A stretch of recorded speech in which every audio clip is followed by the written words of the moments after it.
Okay. Um,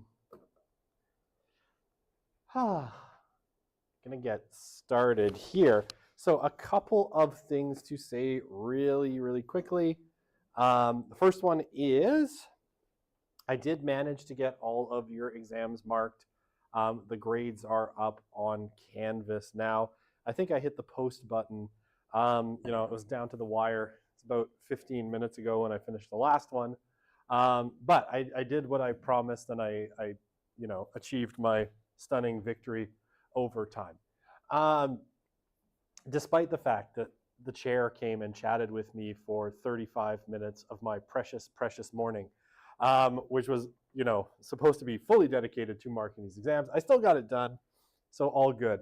The average is right around 80, which is, you're right on what I typically get for an average for this class, right? So 80%, 40 out of 50, which is like super standard for this particular course. So everything looks fine to me. If you want to talk it over, right? If you're unhappy with your grade, or you want to gloat or something, or you got 98% and you can't live with yourself because that 2% is missing, and you must know or fight me for the extra 2%. And I will say that happens more often than people who got a C coming in.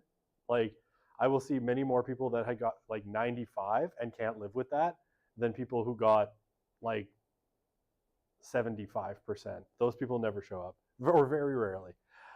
So if you want to come in, or if you want to talk to me, just about it, the appointment booking link on Canvas, I think, has times. I had to fix it yesterday, so I'm just actually going to take half a second out of my life, if I can find my mouse, and just double check it to make sure. Okay, look, appointment booking right there. If you're online, you can't see anything, but that's fine. Yeah, it'll take you. Okay. I will fix that during the break because it was working yesterday. I will fix it. I don't know what's happening. I will fix that. I will put a link with times. I'm glad I looked at that. During the break, I will fix it. So if you have any questions about your exam, we can go over it. Would you like to see that I have 3,350 unread messages, many of which I presume will never be read? But then some of them are like, Yuja Media, your video is auto-captioned and ready, which is super awesome, and I super duper care. Okay. Every time I put a video up in the SOC 100 class that I teach online, I get one of those emails, and it's like 8 to 10 videos a week. So it's just like, I love it. It's not disruptive at all. Okay, so today the goal is, like, I have like 3 goals. So we're going to finish talking about work. We're going to talk about kind of some topics in sex and intimacy for young people. And then if we have some time, because already, and this is ridiculous, Monday is the second midterm for the course, which I know it's spring, it's crazy. And because you're a Monday, Wednesday course in the spring, you get hit with that one lost day for Victoria Day. So if we have time by the end, we can look at some practice questions. If we don't get to that, I will spend a little bit of time tomorrow, and I will put together some examples and record them and I'll record a little video, kind of like what I would do in class, but it'll just be recorded. Because I want to, we have to get through work, and we have to get through sex and intimacy, because otherwise we won't have enough material for me to test you on, and that will be bad for me. Okay. So, the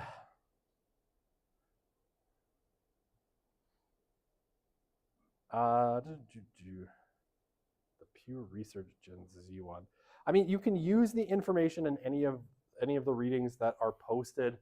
It's not mandatory, but it certainly doesn't hurt, right? It definitely helps to show, to have some concrete examples and some concrete stuff backing you up. Someone actually, I think, went out and did like original research for the first midterm, which was great, and I was super impressed because, like, oh, I hadn't seen that article. Awesome, I love it. You don't have to, but definitely you can use them. They are there if you want. Huzzah. Okay, any other questions before I jump in? Nay? All right. So we left off here. I don't want to, kind of differences in work orientation between Gen Z and millennials. We're going to talk a little bit more now on Gen Z and work. So, what do Gen Z want out of work? I think, like, on this whole slide, if I was to say the one that I find the most interesting is this one. Oop. I selected my eraser. I wanted the highlighter. Okay. 73% of Gen Zers aspire to turn their hobbies into full-time jobs. And, well, I don't have it on this slide, I'm going to tell you. What do you think the number one job that Gen Z aspires to is? Any guesses? You're 100% right. Number one job that they want to do is influencer. Yay, influencer is the number one job. This is why I presume my 12-year-old boy keeps asking me if he can create his own YouTube channel. And I'm like, A, you're 12. No one wants to listen to you talk. Trust me. You have nothing interesting to say. Come back when you have something interesting to say. Then you can have a YouTube channel or podcast. Maybe I'm cutting down his self-esteem. I don't know. He's a lovely and charming boy, but, like all 12-year-olds, he tends to loop and tell you the same thing 3 times, which I don't know would be the best thing for a YouTube channel. But he wants to be an influencer. Why? Because all of the people he looks up to are influencers, right? 3 years ago, it was Preston Plays, and last year it was Mr. Beast, and now I don't even know because I cannot keep up with the pace of change. All I know is don't buy the merch because they get over it really quickly, and then they don't want to wear it because it's not cool anymore. So yeah, number one job is influencer, and a lot of this is turning their hobbies into full-time jobs. Now that said, it's not all of that is influencers. There's other things, right?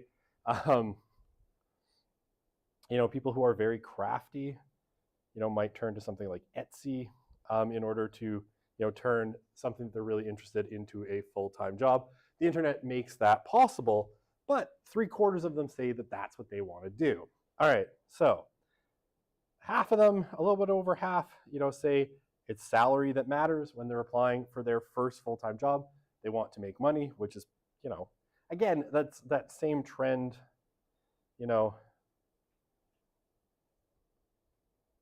that we saw starting with Gen X. Ooh, I'm going to turn that off.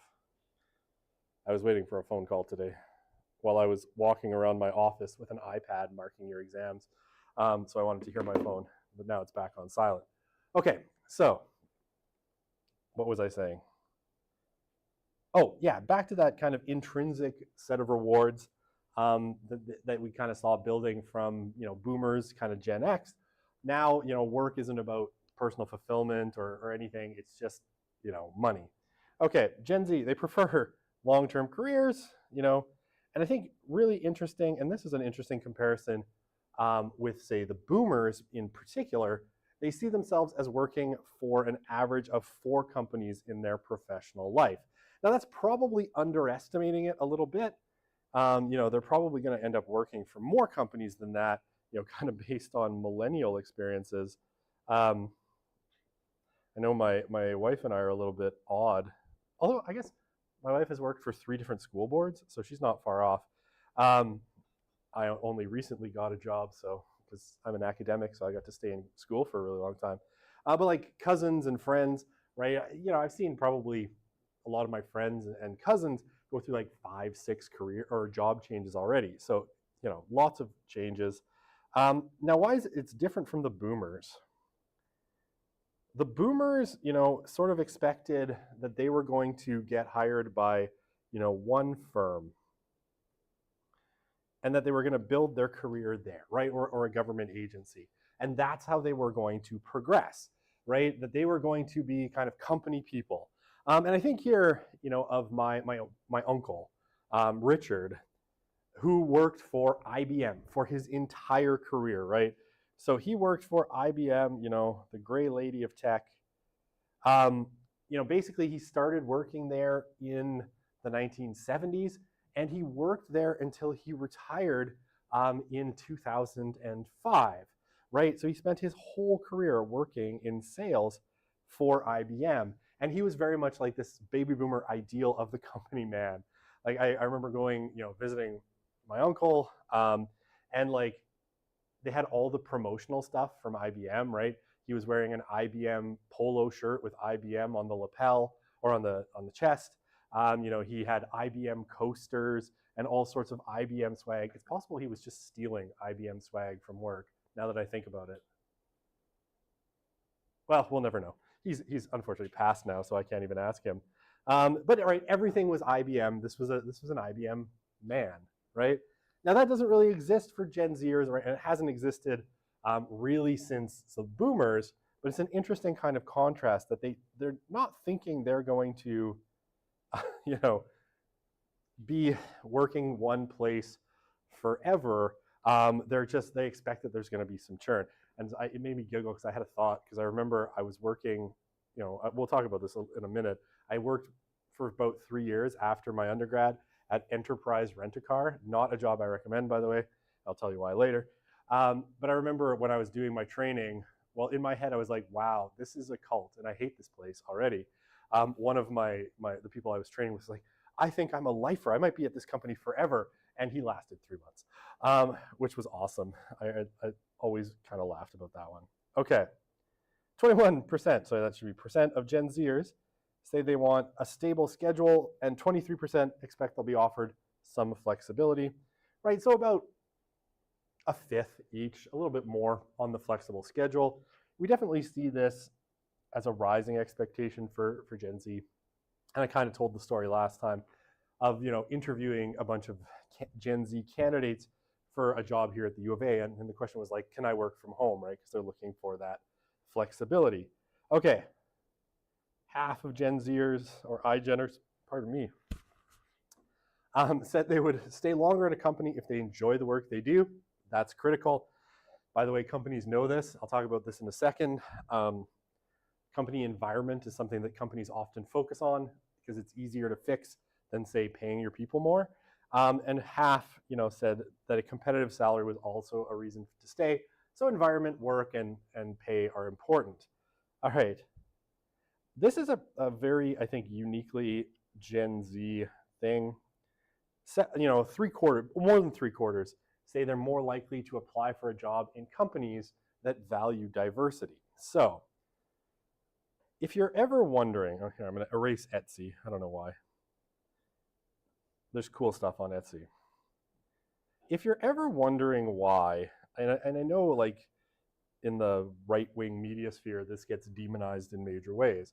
But if you're ever wondering why a lot of companies jumped on the DEI bandwagon, right? Diversity, equity, inclusion. This is absolutely one of the reasons, right? Because if you're going to attract, especially, really talented top Gen Z candidates, and that's who's coming into the labor market right now, you're going to have to attract them in some way, right? And if 77% of them are saying that they are, likely to apply for a job in a company that values diversity, or more likely, you want to make sure that your company is seen in that way, right? So sometimes, the more conspiracy-minded are like, companies are jumping on this bandwagon because of, I don't know, BlackRock and the World Economic Forum or some nonsense like that. I should probably pay closer attention to the conspiratorial arguments, but I really don't, because I don't care. But this is a big reason why companies move in this direction, right? Because if you want top talent, and that top talent is Gen Z, you have to sort of reflect their values. Okay. Now this one is not particularly unique to Gen Z. You see this a lot in other cohorts as well. 3/4 of Gen Zers say they'd like to explore different roles in organizations rather than switch companies, right? So they'd like to try a bunch of different things. And this one, and here, we can talk about another buzzword, ESG, or environmental and social governance.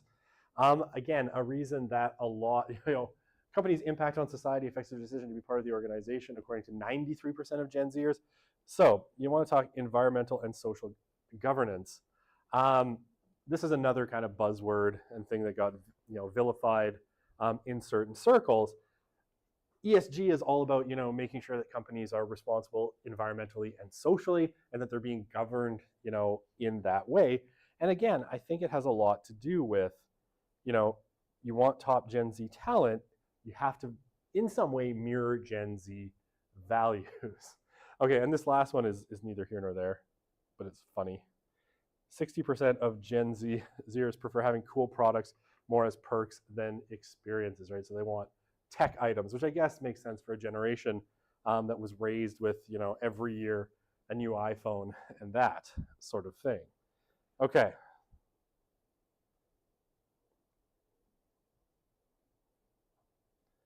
You turned your nail hobby into a part-time job. Cool. Interesting. I don't know what to make of that. I'm assuming it's the nails on your hand, not like nails you hit with a hammer. But then I knew someone who made jewelry out of nails. So I don't know. Now I'm confused. But that's cool. Will you be able to review your midterm answers on Canvas? You're going to have to, well, it would have no context because all there is a grade. I honestly marked these really, really quickly, so I did not write comments for each and every question. So it would just be a number anyway. It would have no context. So book with me. I will make sure the appointment booking link is fixed in a sec. I don't know why it keeps breaking. But yeah, book an appointment and I can talk it through with you. But yeah, you would learn nothing. You would just see the grade. Okay. Okay.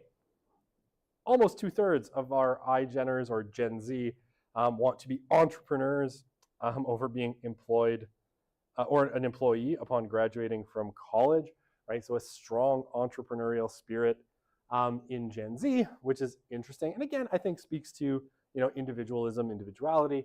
They really want to be their own bosses. Oops, I have this stat twice, but it's so important. We should put it there twice. 54% of Gen Zers prefer starting their own companies rather than working for one. And again, I think this plays, and the reason I have this twice is because I think it plays into, that influencer kind of culture for Gen Z.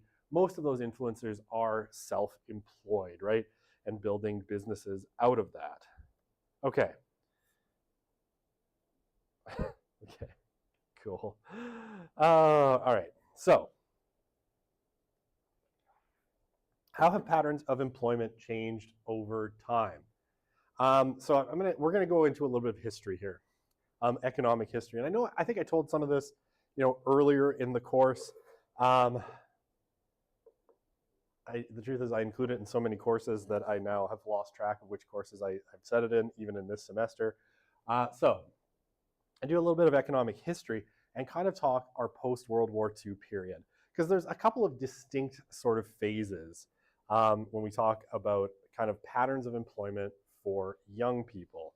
All right, so the first kind of period we can talk about is this period 1945 to about 1970, 72, 73.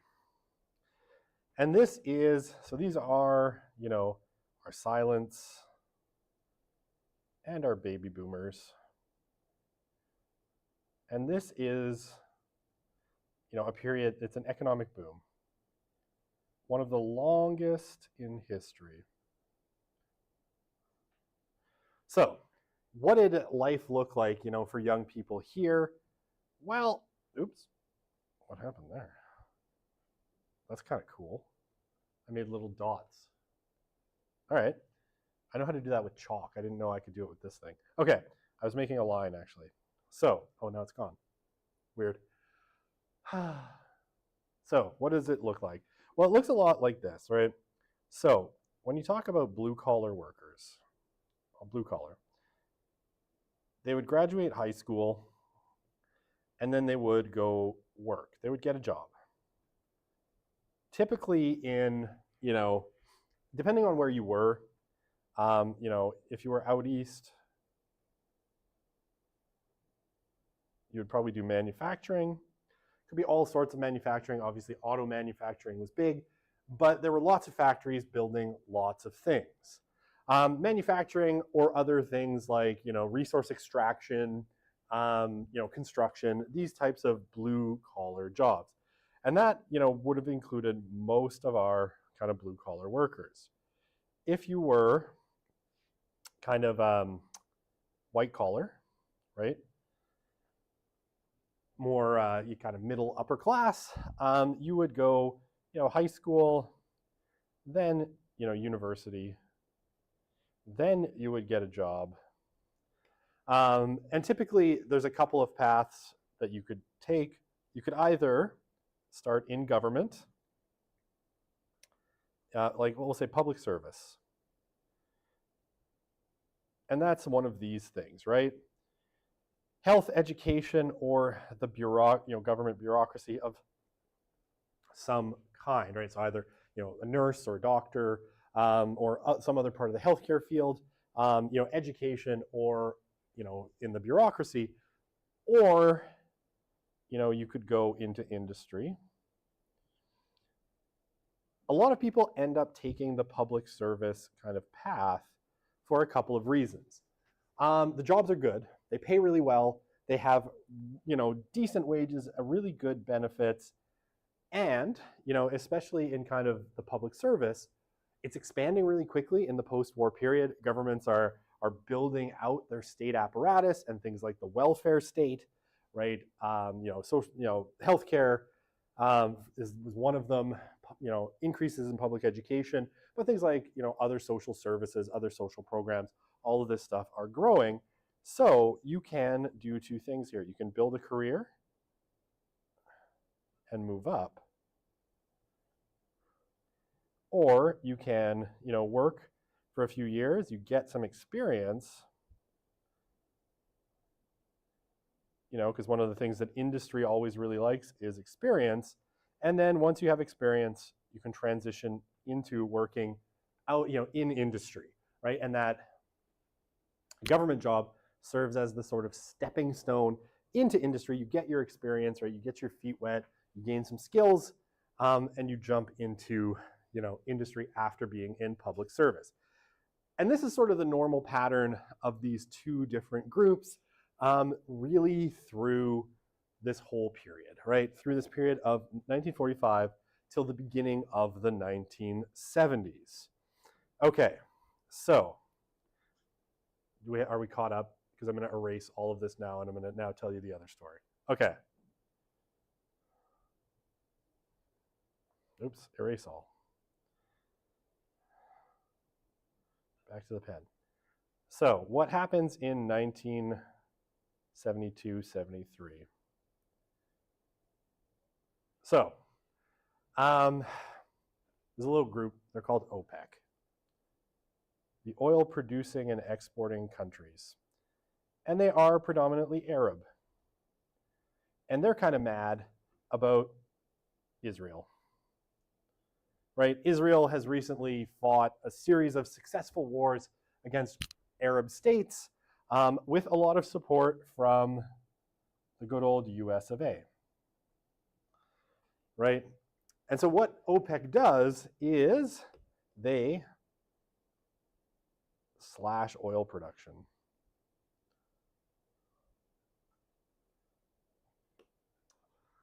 And what does that do to the price of oil? Dollar of oil goes way up, right? Into, what at the time was considered the very high $40 a barrel range, right? It had been, in the 10, somewhere between, I think like $7 and $10 US per barrel prior to that. And so this, combined with another problem that's happening. So you have high energy and a debt crisis, a government debt crisis. Because in building those elaborate public services and welfare states, the Western countries in the West had, not done it fully with tax revenue. They had accumulated a lot of debt. So these two things together cause, economic stagnation. So the economy slows right down. And this typically happens when energy prices are high, right? It costs more to make things and ship things. And so prices rise, people stop spending. And inflation. Now, part of the problem too is that governments handle the debt crisis really, really poorly. And they handle inflation really, really poorly. One of the things that happens when you get inflation is governments typically, they raise interest rates, right? So in the 1970s, governments are raising interest rates, and that further stagnates the economy because suddenly, to borrow money to build a new factory or to buy a new house or to get a new car costs you more money, so you are less likely to do so, right? So they raise interest rates, and this goes as high at times as 17 to 18%.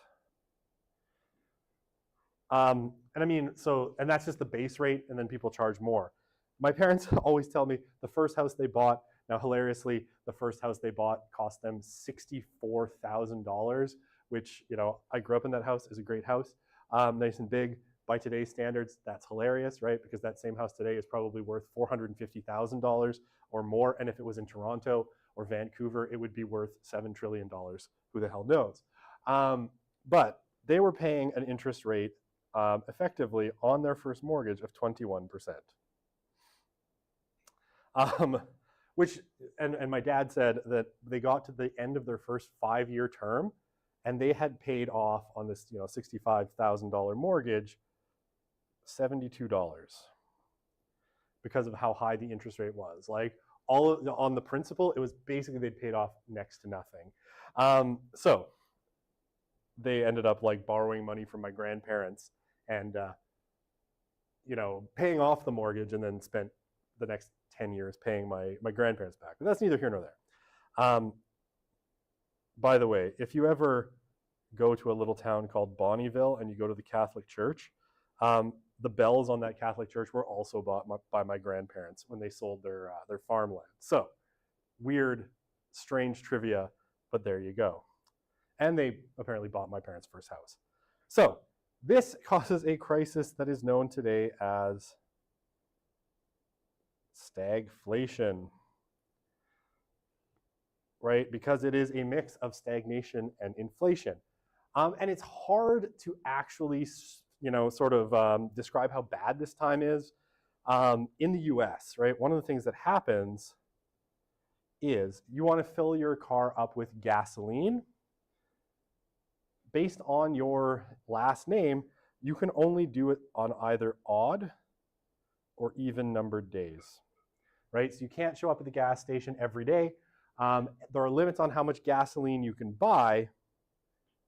And sometimes the lineups are like 2 hours long at the gas station, right? Which sounds fun. Go sit in your car for 2 hours waiting to fill up with gas. So it's a period of tremendous economic downturn. So what happens, there's this huge debt crisis. These government jobs, right? They dry up. They disappear really quickly because the government is broke and has no money, so it can't keep hiring people. And then you get a group of people, or a group of political leaders who you would today call neoliberal.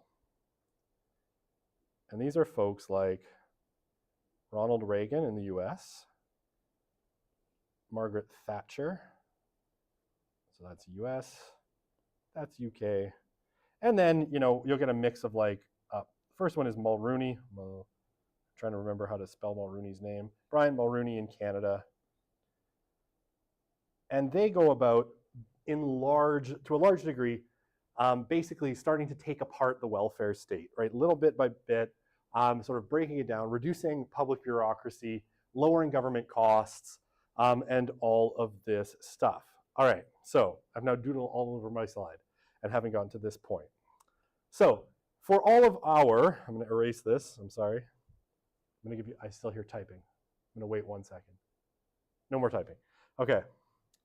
So, for our white collar crowd, a lot of those jobs are gone.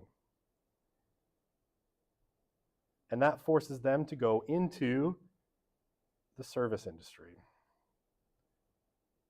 And often, especially if you're coming out of school at that time, the lower tier of the service industry, so things like retail, hospitality, childcare, definitely not the kind of good positions with decent wages and benefits that you had before, right? Okay, now the story for the blue collar crowd is a little bit different, because starting in the 1970s, you have another force happening, which is, what you would call globalization. And one of the other reasons that this sustained boom kind of ends in the 1970s is that prior to the 1970s, right, the destruction caused by the Second World War had left Europe and Japan rebuilding their economies, right? Because, basically bombed into oblivion, and it takes them, through the 1950s and into the 1960s to rebuild. But by the 1970s, Europe and Japan are back, right? Their economies are functioning again, and they start to compete in more concerted ways with the American and Canadian economies, and especially Japan, right? In a couple of sectors, automotive and electronics. They start to compete.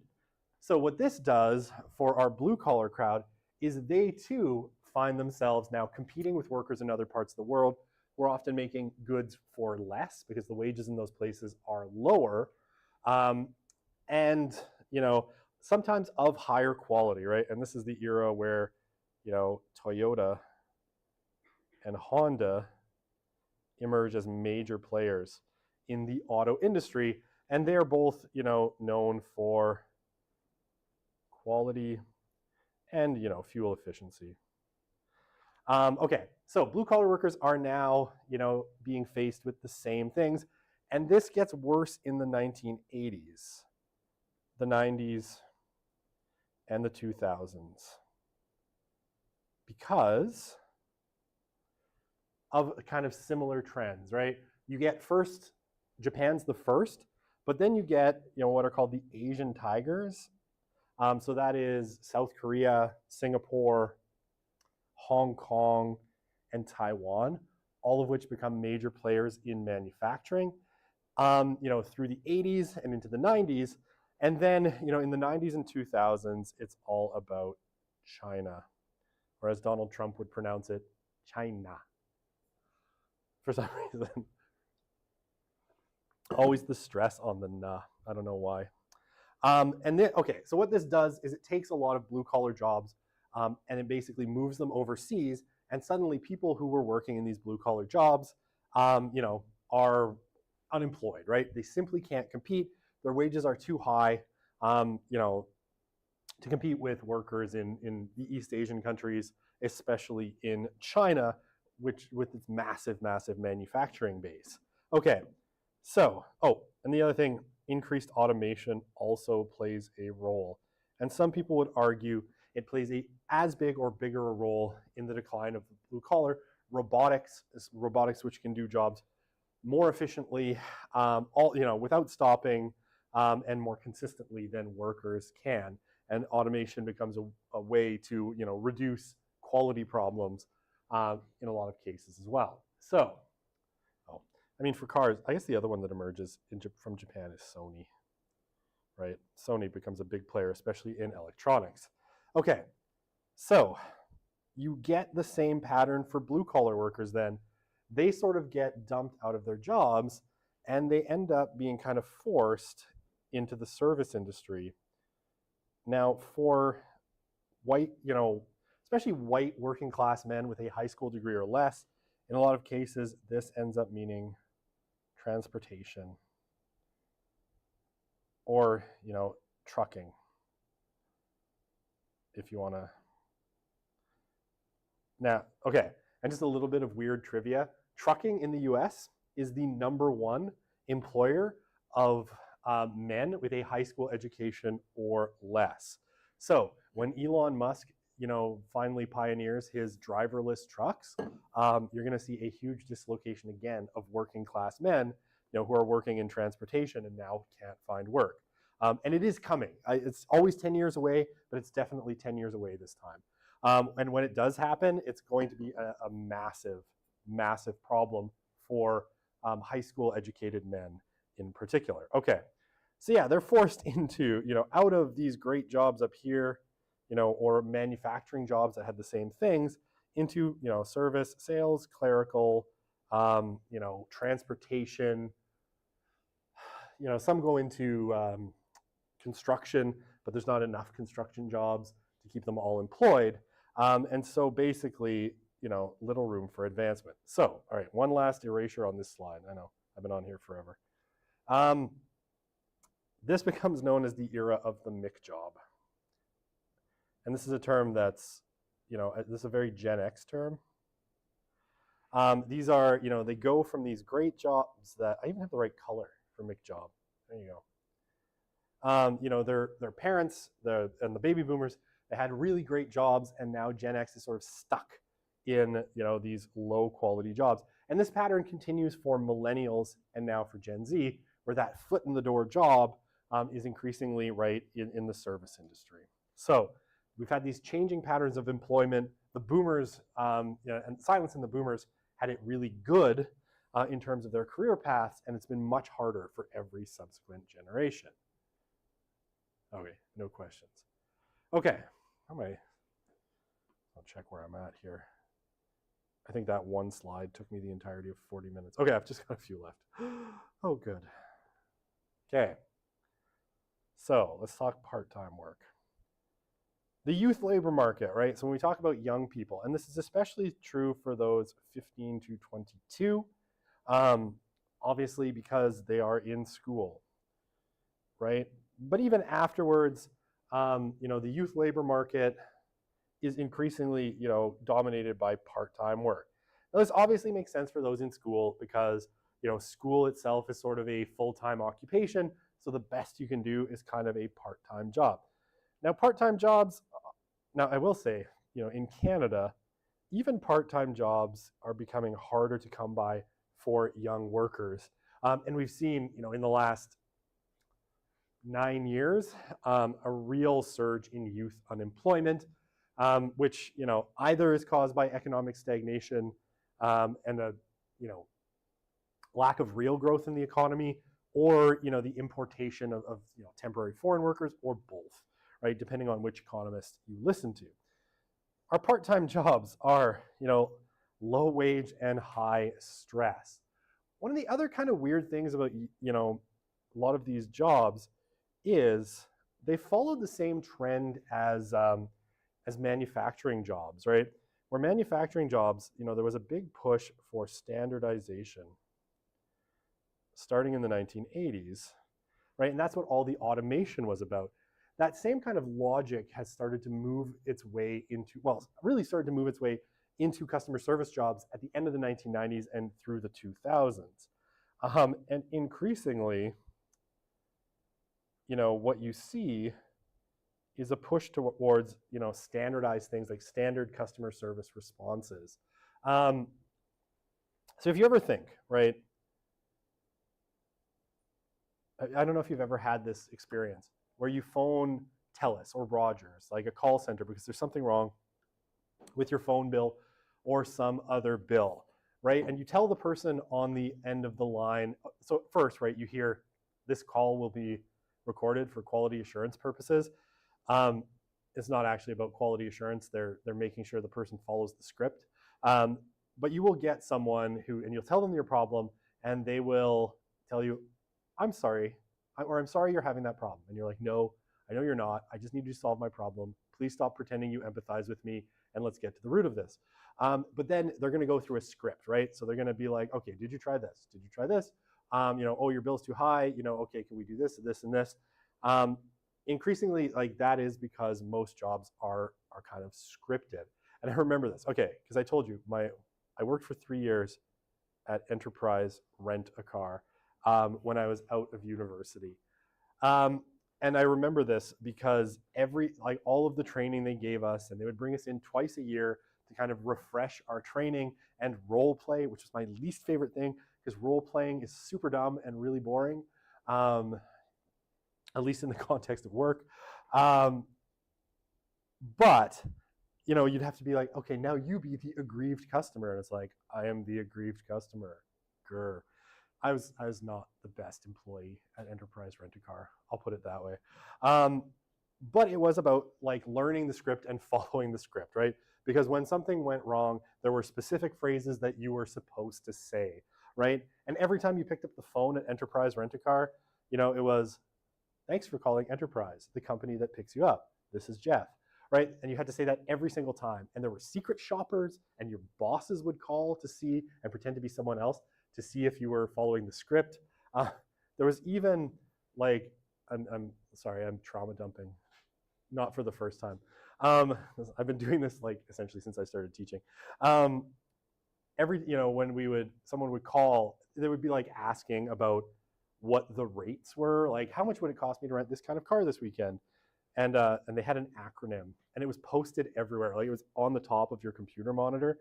What was it? It was SCRAP. I can't remember all of the parts of SCRAP because I've traumatically blocked out that memory. But I remember the first one, which was start closing early, which was they wanted you to start booking the reservation before the person said they wanted to make a reservation. So and this was like the standardized customer service strategy. So when they called, it's like, oh, you want to know about rates? Great, let me get a reservation started for you. Can I get your name, please? Which, by the way, drove people absolutely crazy because they were just like, no, I just want to hear about the rates. It's like, perfect. Can I get your phone number? Why do you need my phone number to tell me the rates? Look, dude, I'm just following the script they gave me. I just kind of have to do this. So again, I was a terrible employee. I was bad at SCRAP. I had my own alternative, which I called SPLAT, for when we ran out of rental cars. The L was lie to the customer. The A was act like you care. And the T was, so you were supposed to write their information down and then throw it in the garbage after you hung up the phone, because you actually didn't care and they were never getting a car. But that was like after the first snow in Edmonton, when everyone gets into a car accident and then calls the rental companies for a car. Anyway, my trauma is over. But yeah, it was like this very standardized thing. So youth work is increasingly very boring, very routinized, and very, very scripted, right? You got carefully worded greetings, way of responding to customer service failures. I think ours was called a successful failure log. You were supposed to write down what the problem was and how you made it right. I don't think the customer was being an asshole was an appropriate thing to write, though I may have written that a few times. As I said, I was a terrible employee of Enterprise Rent a Car. Okay, other things. And this goes back to, I'm going to flash back and give you epilepsy for a moment. Where was that one? Oh, I can't see it on here. If they enjoy the work, right? That's the one. This relates to this. And I'll tell you, again, these are actual things that companies know, because companies will hire, consultants who are psychologists, business psychologists, to tell them these things. One of the ways that companies, especially youth companies, or companies that hire a lot of young people, will try to retain their employees is by paying them decent salaries. No, I'm kidding. It's by trying to make a fun youth environment, right? And I remember this because I remember reading some business consultancy books. And this is an actual kind of business consultancy strategy. So if you ever encounter this, right, if you're working in a kind of youth-oriented place, and Enterprise was very youth-oriented because no one with any experience would be stupid enough to work there. I could tell you horror stories, and I would happily do so at another time. It's basically, if you like the people you work with, you're likely on average to stay at a job you hate for an additional 6 to 8 months. So, creating a youth culture is ideal because what these companies, like, they know you're not going to work at enterprise or some such place forever, but they want to minimize what they call churn. Minimize churn. So basically, training employees is costly. A new employee is pretty useless at first. You have to train them for a long time. And so the fewer times you have to do that, the better. So you want to minimize churn while maximizing profit by not paying them that much money. And there was all sorts of ways that they did that. You started out as a management trainee, so they didn't have to pay you overtime, which was fun when you were working 65 hours a week. Okay. And this is a well understood principle, right? If you like the people you work with or you find the job kind of fun and engaging, you're likely to stay at a job for longer. And so they will do all sorts of things. Now, some of these things are really dumb, but they actually do work, and there's actual psychology behind them. Things like company picnics, prizes and contests in the workplace, right? For like sales or customer service responses or blah, blah, blah, don't care. Christmas parties, right? Oh, what was it? So I'm going to erase down here for a sec. One of the other ones is an annual gift from the company, right? I remember this because the first couple of years I worked there, they had a catalog that was like, you could choose your gift, and it was like all of this promotional stuff, and it was garbage, right? It was like a tumbler that fell apart in 3 seconds, right? You put hot water in it and it melted. No, it wasn't quite that bad. But I think I dropped it once and it shattered into a million pieces. And then the last year I was there, they were like, you guys are really going to love the bonus this year. And I'm like, oh God, it's money. It's money, right? We're going to love it because it's just an envelope full of money for us. And then what it turned out to be was a die-cast model of the first car ever rented by Enterprise Rent-A-Car, which I would like to tell you I did not love. How did I deal with my frustration? I stuffed cloths in it from our wash bay. I soaked those cloths in gasoline and we lit it on fire in the parking lot after work. That's how I felt, and it melted beautifully. Anyway, but it's like, oh, the company's giving you a gift. How wonderful, right? They're so generous. You get it annually, you get to pick something from this catalog, or you get this die-cast model of a car. How lovely, right? So rather than paying, and just, I warn you of this because you're all going to step out into the world, and some of you are going to find yourself in places that do this to you. And remember this lecture, they're not your friends and they're not trying to help you. They're manipulating you. They're using psychological trickery. Oh, the other one, and this is my favorite one, at Enterprise Rent-A-Car, they had Christmas parties where they would, either in Edmonton or Calgary, and it was like an open bar and a banquet, basically to let you get completely blitzed, and they would pay for your whole, they would rent like a whole hotel, and you would stay in the hotel with all the people you worked with, which was awesome because you never saw them enough at work for the 65 hours a week you worked with them. The other one was every month they had a month-end party where they took you out to a bar, usually on White Ave in Edmonton. I can't remember where in Calgary, because I only worked there for a few months. And they would, have an open bar for like a couple of hours and snacks. And then, so you would come together and hang out with your coworkers. Again, I went to all of 2 of these because I didn't like my coworkers and I don't like being manipulated. I just needed money. That's why I worked there. My favorite story about this, I'm going to tell you one last horrible Enterprise Rent-A-Car story.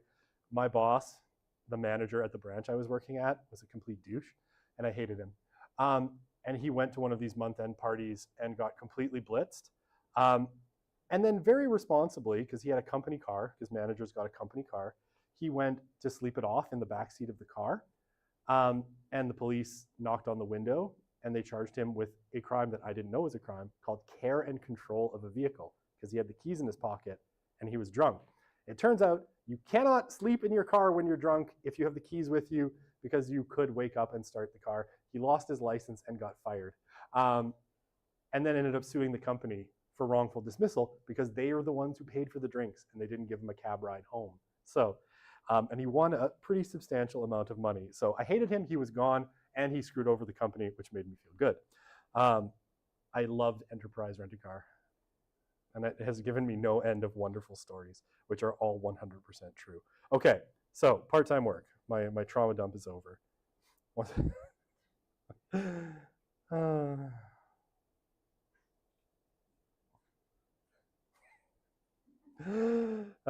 Yeah, that tracks. Okay. Okay, hang on. I'll read these in order. Retail, once again, proving to be absolutely soul draining. It is soul draining. Okay. Are there any statistics that say Gen Z are getting jobs later? Do I have this on a later slide? I thought I had this on a slide earlier. Way earlier. Yeah. So fewer of them are getting jobs, right? So I've gone back to this slide. Fewer of them are getting jobs when they're young, and fewer, even in that 18 to 22-year-old range compared to those older demographics. So yes, yeah, this is out of Pew, right? Pew Research. So that's definitely true. Twenge has numbers backing this up in both iGen and generations, right? They are working less and they are getting their first jobs later. No, what have I done? Okay, I'm gonna zip forward with this function, not the epileptic seizure function. Okay. I actually don't remember.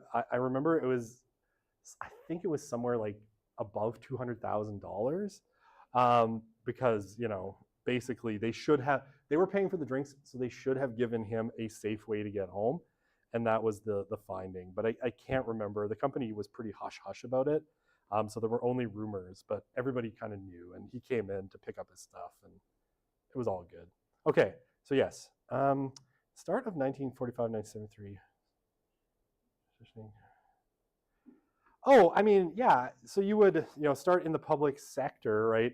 So you'd get experience, especially working in bureaucracy, and then you would go, say, like work for a bank, right? That was really common. Say if you were living in Montreal or Toronto, you would go work, for a bank. You had all this experience, say, managing a budget and department money. So you transition to banking, finance, or management tier of it, like an auto company, right? You would go work for Ford or General Motors as a sort of manager, right? Somewhere middle management typically, but you could then work your way up because now you had experience managing teams and people and budgets and all of that stuff.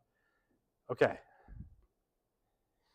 Okay, I'm at the right place. All right, so a couple of other miscellaneous things, then we'll move on to sex and intimacy, which is also super fun, but features far less personal stories, for reasons that are obvious. Okay, so despite kind of, increases in kind of laws and penalties around sexual harassment, it still occurs at pretty high rates. And basically 87% of women report some type of sexual harassment during their working lives. Now, increasingly, I have nowhere to write. I made this slide too pretty. One of the places, because so many people have moved into the service industry, one of the sources of sexual harassment is customers, right? Customers often, will harass female workers because they're terrible. I guess you can't see that yellow too well. Maybe I'll switch to red for the rest. And yeah, this is a feature of the service industry in particular. Now, because we've added customers as a source. Now, more typically, when you're talking about your employer, there's two types of sexual harassment that you can talk about. One is what's called quid pro quo. It's a Latin phrase basically denoting some type of exchange, right? This for that, or, you give me this, I give you that.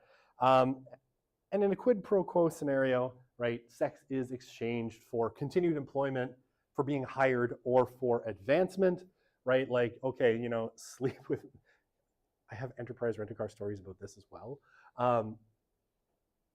It's a terrible place to work. So yeah, sex is, it'd be like, okay, you'll get that promotion to branch manager, if you sleep with this person, right? If you sleep with like the higher up manager. So And I do actually remember, these were always rumors, so they probably weren't true. But there were some very unqualified people that got promoted. And the rumors were always that they had slept with the boss. And I did have my one friend, Christina, who worked there, had the boss say, like, look, we're in, I'll be in this hotel at this time. And if you're really serious about this promotion, right, this is my room number. And she quit the next day because she thought that was so gross. That only happened once. Okay, so that is our quid pro quo. It happens, a respectable amount of times. The other one is what's called a poisoned or sometimes a toxic work environment, right? So these are the same thing. And basically a poisoned work environment is when, for whatever reason, work becomes sexualized, especially for women. This is like, comments about appearance, sexual jokes in the workplace, any kind of, sexual humor, pet names, all of these things like, calling them sweetheart, sugar, honey, can all be construed as a kind of poisoned workplace. All right. I'll say work is, for women, work, especially young women, work is often sexualized, and women's attractiveness is often judged as a quality for hiring or advancement. I thought of something I wanted to tell you a second ago, and now it jumped out of my head. Maybe it'll come back. Okay, I have too many things in my brain. That's me. So, work is sexualized, right? I'll tell you a couple of quick stories. So I have one friend, pretty, very attractive lady, works in the oil industry in Calgary, and apparently one of the clients of the firm she was working for had taken a shine to her, and so she was invited along to a lot of business meetings. And at one point, her boss was like, "Could you dress, like nice for this business meeting? Because the CEO of this company really likes you." And basically, that was like, you should show some cleavage, maybe have a shorter skirt or something like that, which is a weird thing to ask a person to do. But she said this happened a couple of times, and it was a very uncomfortable experience. The other one is women are more likely to be judged on appearance for hiring and advancement. And this, you could probably imagine what restaurant chains kind of do this. It rhymes with squirrels. But I remember, because back in the day, when I was in university, like in my undergrad a long time ago, I had a friend who worked as a hostess at Earl's. And this was a time where people would come in with paper resumes and drop them off, and it was always inevitably the hostess that picked them up, that took them and brought them to the manager. And the manager, had instructed this person to, basically, if they're attractive and they're Earl's material, as they put it, you would just write nothing. But if they were not attractive to the level that Earl's apparently demands, that on the top corner, she should write the number 110. Because, if you connected it with a diagonal line, it said, no, this person's not attractive enough. And that was the code that the manager shouldn't even bother, because this person wasn't attractive enough to be an Earl's waitress, because they apparently have a particular type of person they're looking for. So women do still face this a lot. All right. I got two slides left. So, and questions?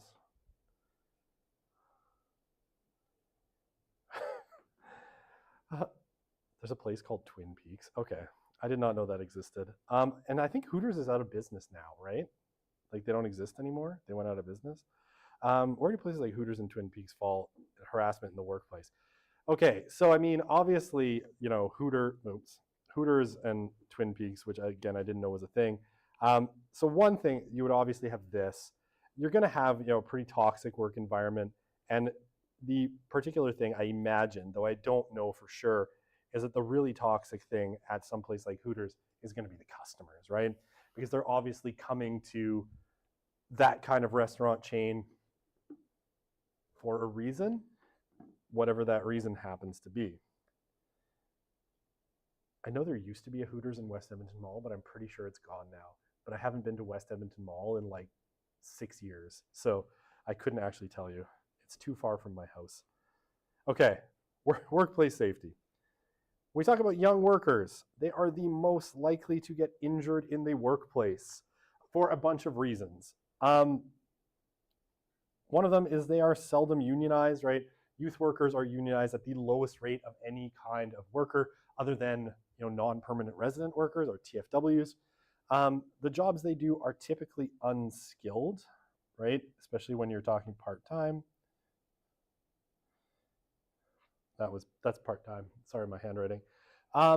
So they also receive really poor safety training due to really high turnover. I'm just like a bag of stories today. My actual first job, when I was still in high school, was I worked as a night stalker, like not, the person who puts stock on the shelves, night stalker.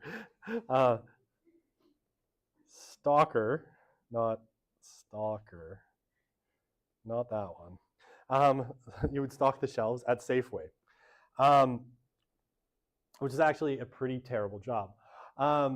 It had the advantage of never having to deal with other humans, which was kind of great. And I remember this job in particular because it involved a lot of heavy lifting. And I worked there. I got the job because two of my friends were working there at the same time, and they sort of hooked me up with this job. During the summer in high school and through a couple of years of university, I would stock shelves at Safeway at night, and it was a pretty good job. But I remember the safety training was they took you into a back room and they had a TV and they put on a video, which was your safety training. It was 15 minutes long, and it was like, lift with your knees, not your back. Remember, always lift with your knees, right? Now, you kind of understand why they did this, right? They have a huge amount of churn through these kinds of jobs, right? They're relatively low wage. The hours kind of stink. And so, you have just people coming through these jobs all the time. So you give them safety training because it's government mandated, but you do the very minimum you have to because that person's not going to stay. And extensive safety training is expensive and time consuming, right? So you don't want to do that. Okay. The other reason that young people and where they get injured on the job a lot is because they work in really chaotic, what are called just-in-time conditions. Now, so a just-in-time kind of workplace is one where you're producing the goods that people are going to purchase essentially as they order them, right? This is also sometimes referred to as pull logistics, right? So it's customer pull, like their demand that actually causes you to produce things. Now, what that tends to do, especially in industries that young people work in, means that there's really busy time where there's really high demand, and those times get really chaotic. So think of fast food, right? Fast food is probably the top example of this. If you were to go to an average McDonald's, right, your busy time is between 11:30 and 2, right, for lunch, and there's an equivalent dinner rush, which I think starts at 5 and ends at about 7:30. And during that time, you are rolling through orders. Like orders are coming in fast, and you have to produce a lot very quickly. Now, most McDonald's have a pretty good idea of what kind of burgers they're going to have to produce on any given day, right? Like they know that they're going to get 20 Big Macs during the dinner rush and 40 orders of chicken nuggets and whatever. It's probably more than that. But so they could produce all of this in advance, but nobody likes preheated food kept up under a heat lamp because it's gross. And if you wanted that, you would go to Burger King, not to McDonald's. So they produce them on demand, right? Which means, during this time, it's chaotic. People are moving around the kitchen really quickly, and the chances of getting injured are much higher. The number one injury for young people, working young people, is grease burns. And grease burns hurt a lot. It's actually funny. I said this in my winter version of this class, and Marvin, who was sitting in the front row, was like, yes, I got a grease burn working at McDonald's last week. And he pulls up his sleeve and he's got this great big like 4-inch burn on his arm, and it's exactly this, right? So they tend to be in customer-driven industries. They get really busy in certain parts, and so they get injured at those times. All right, other things. More likely to be subject to crime, especially robberies in retail. They're often working alone. I think Alberta has laws against this now. You're not supposed to work alone. They're often working alone, and especially in things like convenience stores or liquor stores, they're often working late at night.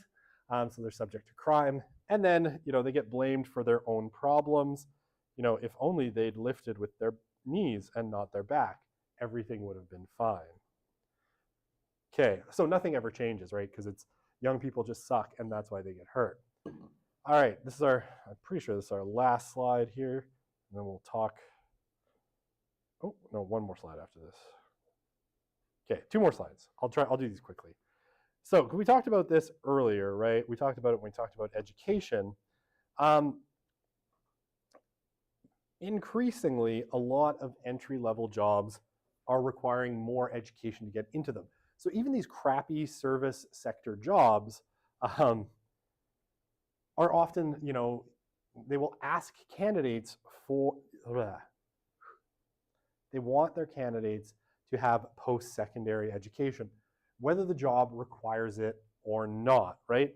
And it's mostly a filtering mechanism, right? In the way that the high school diploma used to be a filtering mechanism to say, okay, these people are basically competent, they can listen to instructions, they have some degree of intelligence, they're trainable, right? Now, increasingly, it's the bachelor's degree. And I know we talked about this in education, so I won't belabor it, but I will say, right, Enterprise Rent-A-Car, when I worked there, I don't know if it's still the same, they were looking for people with a completed post-secondary degree. And I still cannot figure out why, because there was nothing in that job that would have required, a university degree. Certainly, it was a lot of, filling out a form over and over again, washing cars in a suit, which was awesome. Never got old or too hot. So yeah, you washed a lot of cars, you drove people around, you filled out forms. It really did not require a university degree of any kind, but they only hired people with post-secondary degrees because that's their basic filtering tool, right?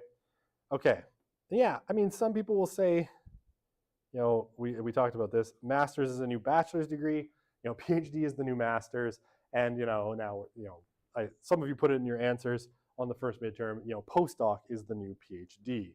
So, university now increasingly is just a base credential. So, this is, led to a couple of things. One is credentialism. A lot of people just go and take a university degree in order to get a credential, right? Because that degree, they don't really care. And in an alternate universe where they could just go work without it, they probably would be doing that. But because you need that credential to get you in the door of that base level of kind of the economy, they go there, right? So we're in a period of credentialism. And because there is so much or so many degrees floating around, right? Millennials are super educated, so are Gen Z. The value of those degrees is declining over time. And again, I know we talked about this, and I don't mean to belabor what for you is probably the most depressing point of all. Okay, last slide here. Unemployment as a young person, right? And as I said, in Alberta today, unemployment for young people stands at about 17%. So it's very, very high from a kind of historical average. It has a lot of, there's reasons you would like to avoid this, right? It has effects down the road. Now, the first one is obviously, if you're unemployed, you lose wages, right? You're not making money for that period of time. But it has kind of long-term effects as well. So if you're unemployed for 6 months at age 22, your wages at age 23 are 8% lower. And even 10 years later, you will have 2 to 3% lower wages on average. And these are numbers out of the UK from a study that was done in 2001. A year of unemployment at 22 meant wages on average 13 to 22% lower 20 years later, right? So when you get to your 40s, you'll see a considerable decline in wages. And that's not even to count the detrimental psychological effects of early unemployment, right? Which are things like less happiness, lower job satisfaction, and worse health outcome, both mental health and cardiovascular, right? Heart health tends to be impacted by it. Not having a job is weirdly stressful. So, especially when you're young and you're expecting to get a job out of school. So, this kind of thing where we have 17% youth unemployment is something that definitely governments should take more seriously because it has long-term effects. Okay.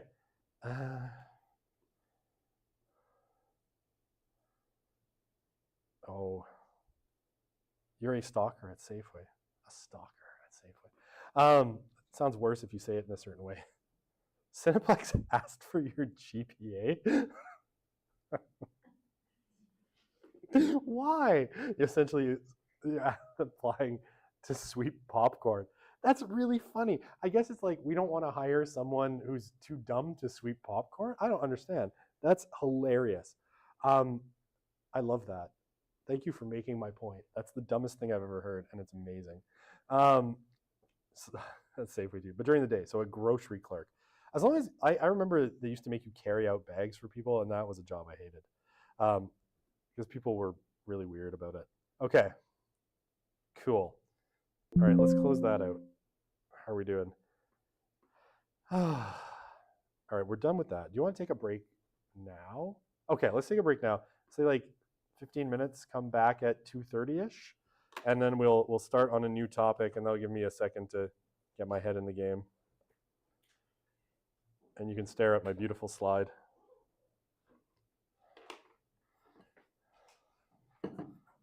There's way less OnlyFans talk than this slide would imply.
Like 5 questions.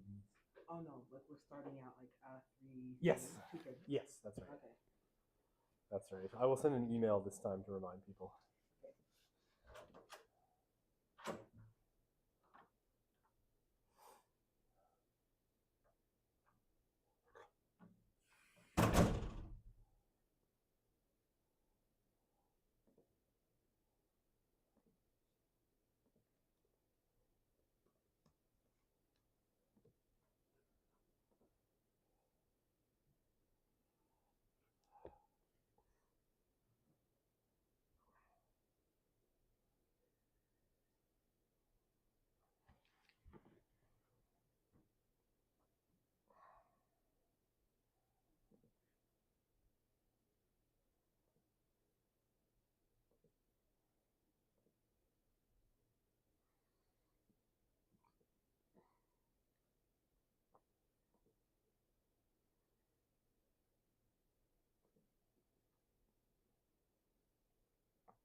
that I collect.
Okay, oops, I'm at the end. That's not where I want to be.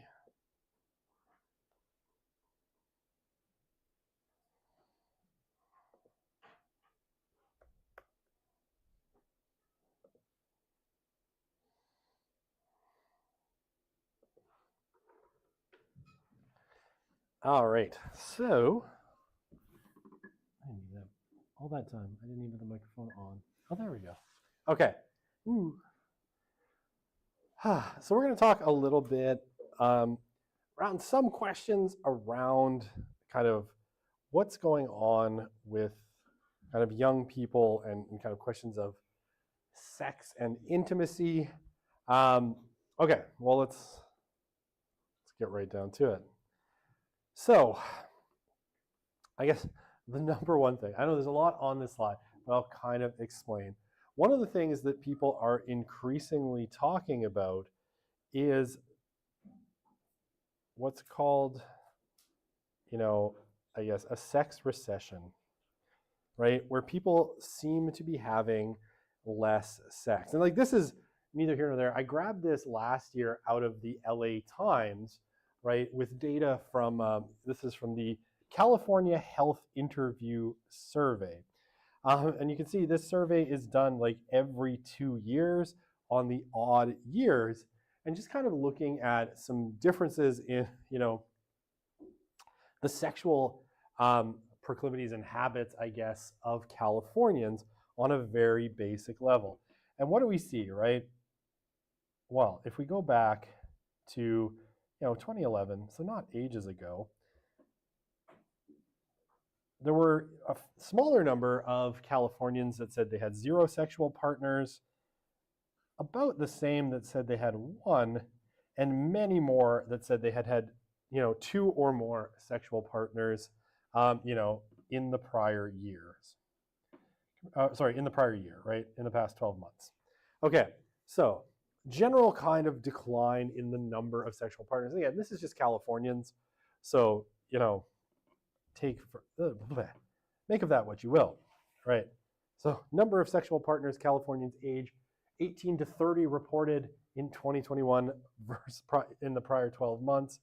So women were less likely to report 0 partners, more likely to report 1 partner, and slightly less likely to say that they had 2 or more partners.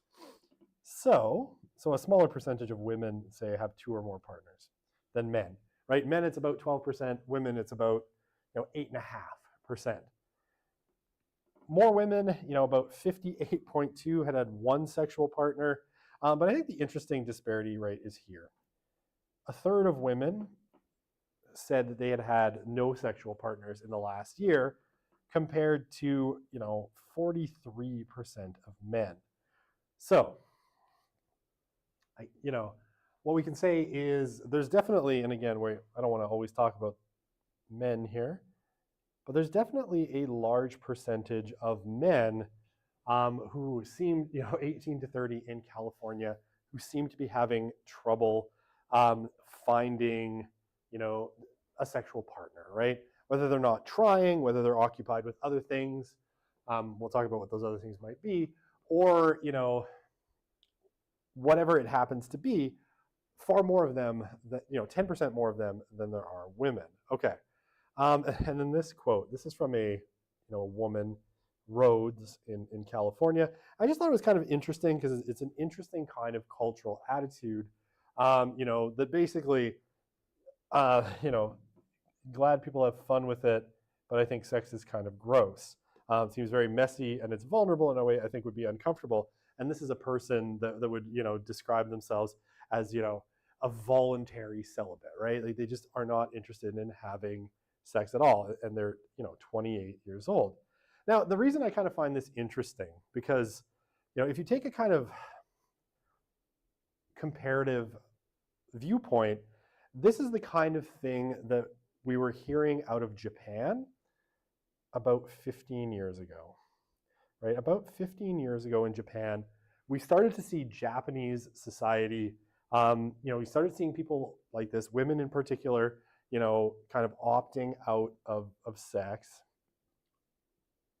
And then a kind of concomitant group of men who were unable to find romantic or sexual partners. So, if anything, we're like 15 years behind Japan. And this obviously has, if we want to talk fertility, if people aren't having sex, well, that's kind of how it goes. So TFR would be a general concern. Okay, now, kathunk. Okay, the hammer falls. This information is from from the General Social Survey. And these charts come from a guy named Ryan Burge. I love Ryan. I've never met Ryan, but he's one of my very best friends because I spend so much time reading anything I can get my hands on that he's written. And he produces one chart a day, and he puts them on Twitter, and they're always really, really informative. And he started doing this like 4 years ago. So always really, he's good at kind of visualizing social science data. So all of this from the General Social Survey. All right, so let me explain a little bit what you're looking at. I'm actually going to erase my doodles so I have some road to run. So what we have here is kind of two time periods. 1989 to 1993 and 2016 to 2022. And the same time periods on both charts. Here he's got it split between people who are married and people who are not married, right? And then on this one, this is the aggregate data if you look at everybody. And the bottom axis, this is age, right? So a couple of things to note. Consistently, right, on, I guess on this chart here, on the married part and on the overall chart, the one that's the closest to the present, right, this 2016 to 2022 axis, people are having less sex at every age than in the past, and it's rather considerable. Now, if we look, at the not married, basically the kind of 2016 to 2022 cohort of the data from the General Social Survey basically shows us, that not married people have less sex up until about 40 years old, at which point, 40-year-olds to about 60-year-old not married people have more sex than they did in the past, right? But the general trend is a pretty big gap between, people in the past, this period low back in the days of 1989 to 1993, where people were having, more sex in general, to today where they're having less, right? Okay, and married people, always fun to talk about. 100%, back in 1993 in their 20s, right, 100% of them were having sex at least once a month. And that number, even for married people, is down considerably. So across the board, people are having less sex. In our aggregate, right, it's fairly considerable. You're probably talking about 10% fewer people, even at your youngest cohorts, and it's consistent all the way through, right? You have this pretty fair gap all the way through between the past, and something that's closer to the present. So there's definitely been, a decline in how often people are having sex. And I love this. This is from a piece that Ryan Burge wrote on it. And I kind of screen grabbed these clips. It's on his Substack. It's really interesting. I guess we're all pondering the same thing right now. Why are folks having less sex today than they were in the 1990s?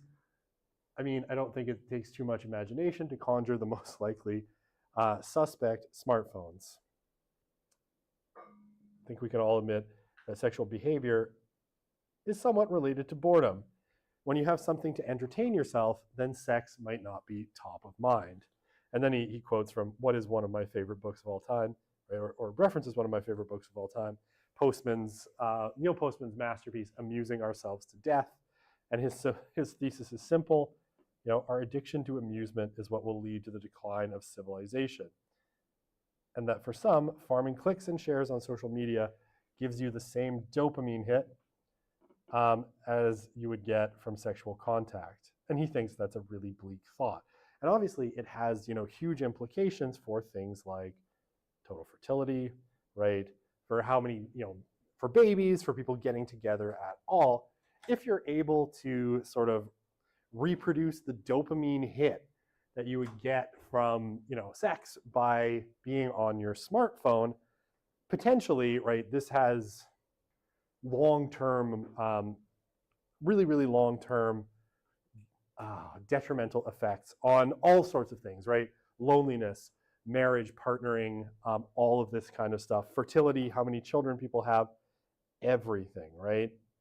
It's not just fertility, it's a whole bunch of things, right? Because those devices potentially are really interesting. And the data is not particularly ambiguous, right? Across the board at every age group, people today are having less sex than they were in the past. Okay. No one wants, oh, I don't know if I let you see the new Slido. 3460986. Okay, so, all right, so let's talk about a couple of things. We'll get back to kind of this at the end, because I want to talk about a couple of things.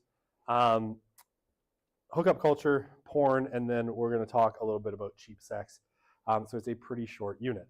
So hookup culture. Hookup culture, I'm going to show you a little video in a sec, and then we're going to talk a little bit about it. But hookup culture is really, kind of a millennial invention, right? It really comes into sort of prominence with the millennials, and it has a bunch of different names, right? At first, it's like, the one night stand, and it does, it kind of emerges in response to some social forces that I think we've already talked about. We're going to get, and we'll get there in a sec, but I want to show you this video first. Okay, I'm going to erase this all in a sec, but this lady's name is Donna Freitas. She wrote a couple of really really interesting books. One called, Sex and the Soul, and one called The End of Sex. I think End of Sex is 2013 it was written, so it's over a decade old now. It's still a really, really interesting kind of look at that kind of later millennial culture of sex on college campuses. Okay, so she's going to talk in this video about kind of her research on hookup culture, and she went on to call it, basically 4 types of college campuses in the U.S. There's non-religious private, non-religious public, Catholic colleges, and then evangelical colleges. And most of these findings come from the latter, or the first 3, or the non-religious public and non-religious private, and the Catholic ones, and the evangelicals are a whole different universe. And if you want to hear about that, you're going to have to take a different course with me, because I have a whole unit in my CHRTC 309 in the fall, where I talk about evangelicals and their weird dating culture, and it's super fun and interesting.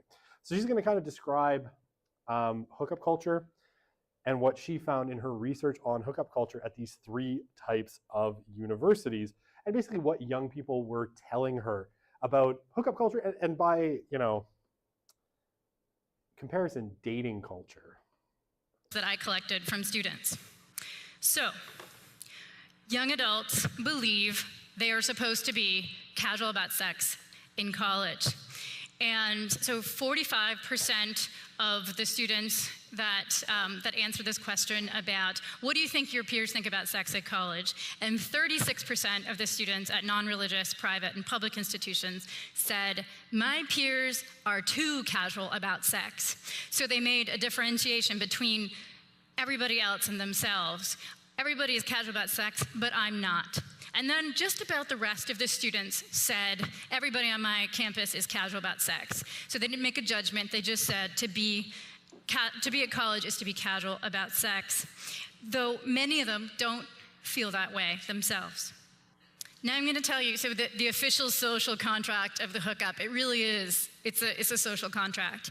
So one, it's anything from kissing to sex, and I mean that, anything from kissing to sex. It's a broad spectrum of sexual activity. We often assume it's casual sex or it's sexual intercourse, but it doesn't have to be. It might be, but it might not. It could be making out in the corner for 5 minutes, and the reason why is because students like a broad umbrella for what a hookup is because there's so much pressure to claim that you're a part of it. And so often hookups are a lot more innocent than they might sound because so many students, especially young men, feel like they need to be able to claim high numbers. The other thing that defines a hookup is that it's brief. Some people just assume one night stand, but it might literally just mean like 5 minutes in the bathroom. I know, very romantic, bathroom kissing. So, but definitely brief. And then the third one is the one that really trips students up.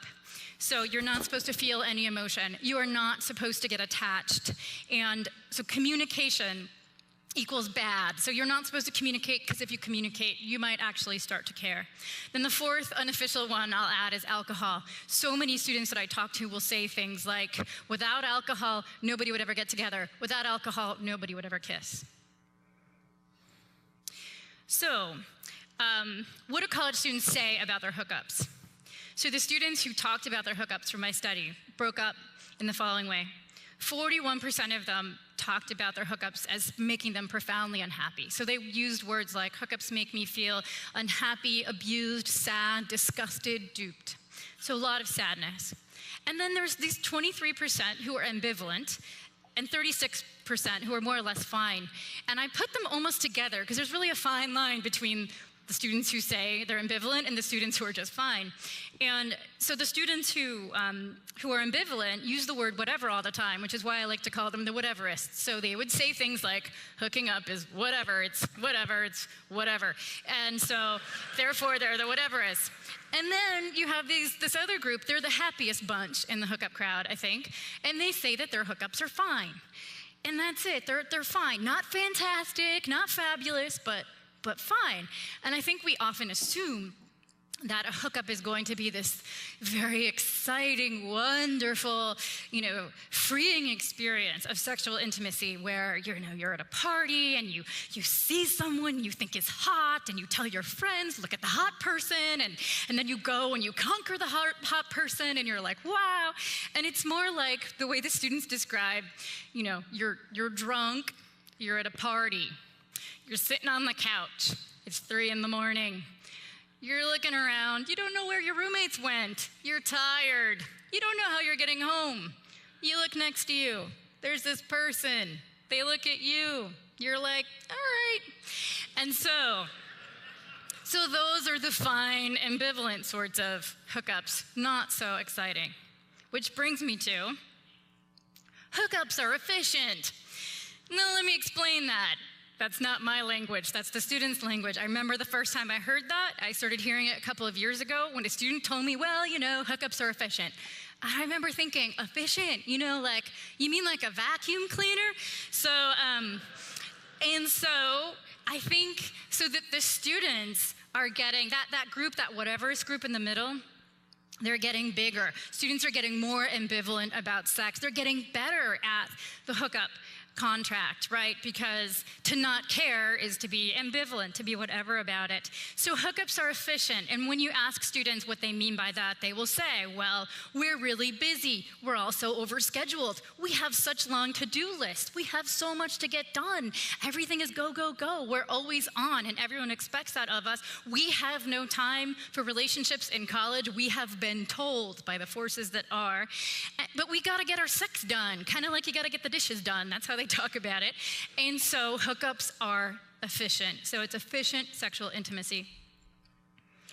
So students on college campuses today, if you talk to them, they will often tell you that they believe hookups are their only option. And there's a lot of suffering in hookup culture. There's a lot of sadness. There's a lot of alienation. And the ambivalence that I see growing on college campuses around sex, I think, is a form of suffering.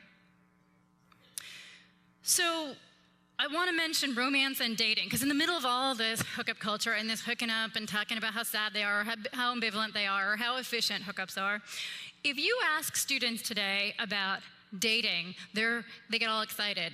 And so I asked every single student for my study, so what's dating like here? You know, do people date in college? And I got the same answer over and over again, which was something like the following. Nobody ever dates here. People don't date any college anymore, and we're not allowed to date. But then they would finish, but I wish they would. I would totally go on a date if someone asked me, or like I would ask somebody out if it wouldn't be weird. And so I heard this so often, over and over again, this, you know, there is no dating, but I wish there would be, that I got to the point where at the end of my interviews, I wanted to tell the students, listen, I know you think that nobody ever dates here. However, when you leave this room, someone is going to be waiting to come talk to me. If you think they're cute, you should totally ask them out, because believe me, they want to date you. If they're not your type, just come back. I'm here all week. So lots and lots of interest in dating, but lots of unfulfilled dating going on. So students want to date, they feel like they're not allowed to. And the other thing, and this is both men and women, by the way, everyone assumes women want to date, men don't, but both men and women want to date, and men will tell you this behind closed doors. The other thing they yearn for is romance, so much yearning for romance. And what I learned from students was, ironically, in the middle of hookup culture, romance is very chaste. Romance is talking. It's just talking. It is talking for hours, like 5 hours. So, and not just anywhere, not like in the hall of your residence hall. So it's talking for 5 hours in a really lovely place. Like ideally there's a picnic blanket, ideally there's stars, or perhaps 100 candles lit in the room. As a former res life person, I remember thinking, but you're not in your residence hall room because you might burn the hall down. And so lots and lots of yearning for romance. And if you remember, I said that one of the things that defines a hookup is no communication, right? No connection. Well, romance to students is connection. It is knowing and being known. It's having a lavish amount of time to do that. It is just talking. Now, here comes the quiz. Okay, you don't have to take the quiz. Okay. So, I know you all just watched that, so I won't belabor any of these points. But this is, you know, the social contract of the hookup. And again, I want to stress a couple of really quick things here.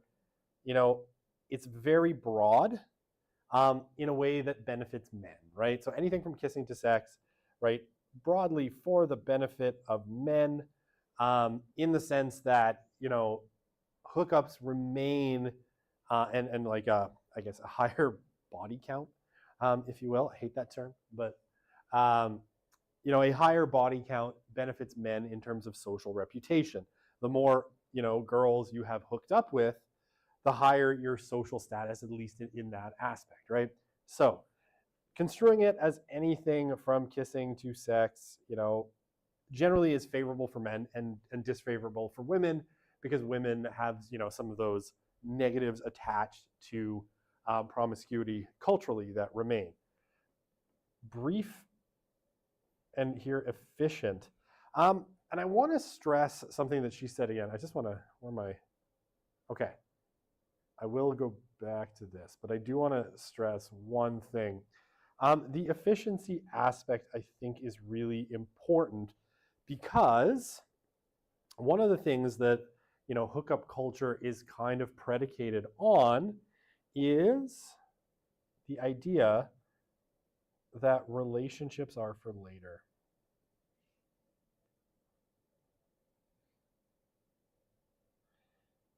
And I want to make a connection here, because if we're thinking about it, right, in terms of our cultural priorities,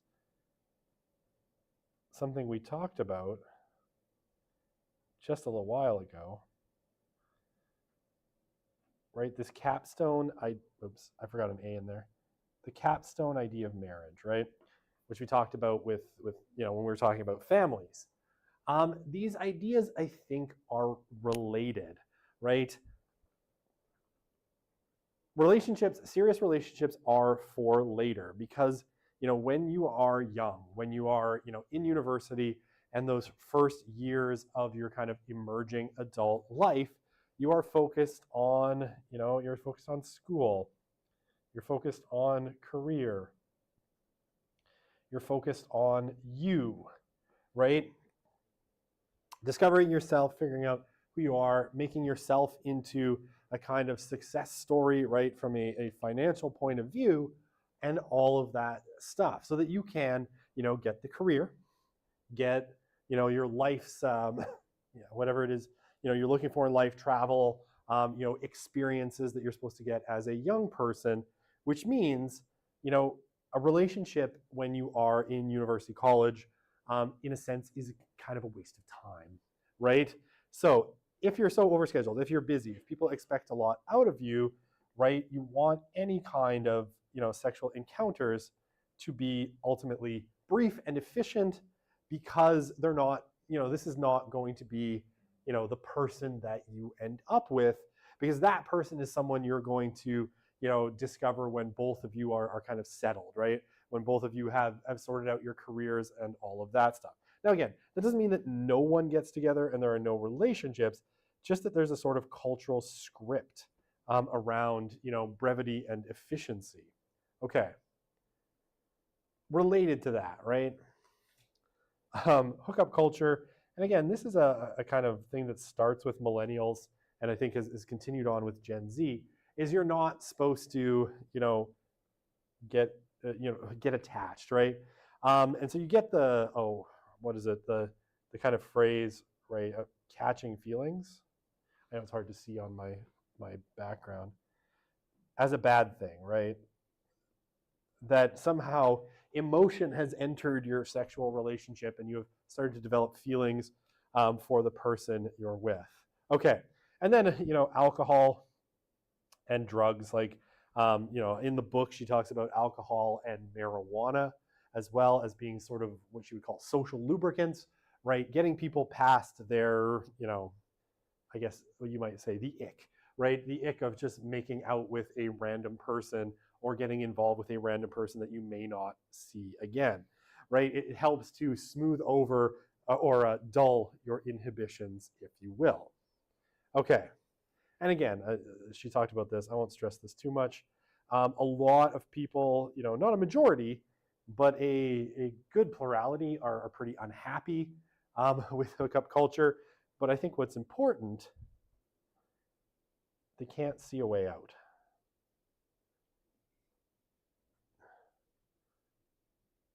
Or they, if you're unhappy, you wouldn't be doing it if you could see a way out. And then you have, your ambivalent, your whateverists, and then those are more or less fine, right? It's like, it's okay, it's not great. Okay, so, sorry, this is the kind of, I think I'm catching feelings, and this needs to stop as quickly as my diet did when I saw cheese fries. A kind of idea. I love catching feelings because it sounds like you're catching a disease of some kind. So, feelings become pathologized as a bad thing. Because again, it's a cultural preference towards dating later. All right, so hookup culture, somewhere, at the tail end of Gen X and somewhere, in that millennial cohort, hookup culture became the cultural preference for young people. Now, what she says, outside of certain subcultures, right? And I will say, again, well, I won't talk about it. Evangelical Christians, totally different kind of world. There's a whole different sort of set of cultural assumptions that go along with being an evangelical at an evangelical college that are very, very unique. Okay, so Freitas's conclusion is that most students still want relationships, right? But that the culture has sort of prioritized away from it until later, right? Relationships are for later. It's prioritized to, and again, that capstone kind of model, that relationship is going to be for when you've got your shit together, right? Pardon my language. So it's prioritized away. And when you're young, you're focusing on, education, experiences, and career. And again, think of how different this is from, say, the Silents and the Boomers, right? Just a couple of generations back from millennials and Gen Z, people were getting married right out of college, right out of high school, to people that they'd met in those circumstances, and now things have changed pretty profoundly. Now, dating culture, has been deprioritized, which has left people, who are in relation or who not are in relationships, who are looking for relationships with very few options. And this is where, those who are profoundly unhappy are likely coming from, right? That hookups end up being, kind of the only potential path that's really open to a lot of people to get into relationships, right? Because dating, asking someone out for a date is difficult, and sometimes, increasingly, and this is something I've kind of picked up anecdotally on the internet, and I don't know if it's true, but asking someone out is seen by some Gen Zers as kind of creepy, right? Like you are, if you just asked a random person out because you said like, yo, you seem, really nice, that's creepy behavior. It is ick. I love that term, by the way. The ick is like one of my favorite Gen Z terms because it's super ambiguous. It's like, what gives the ick? And it's like, it isn't a thing. It's just like a feeling you get with certain people. I'm like, okay, interesting. The ick, cool, love it. Love the term. Super ambiguous definition, but it's also very evocative, which makes me kind of love it.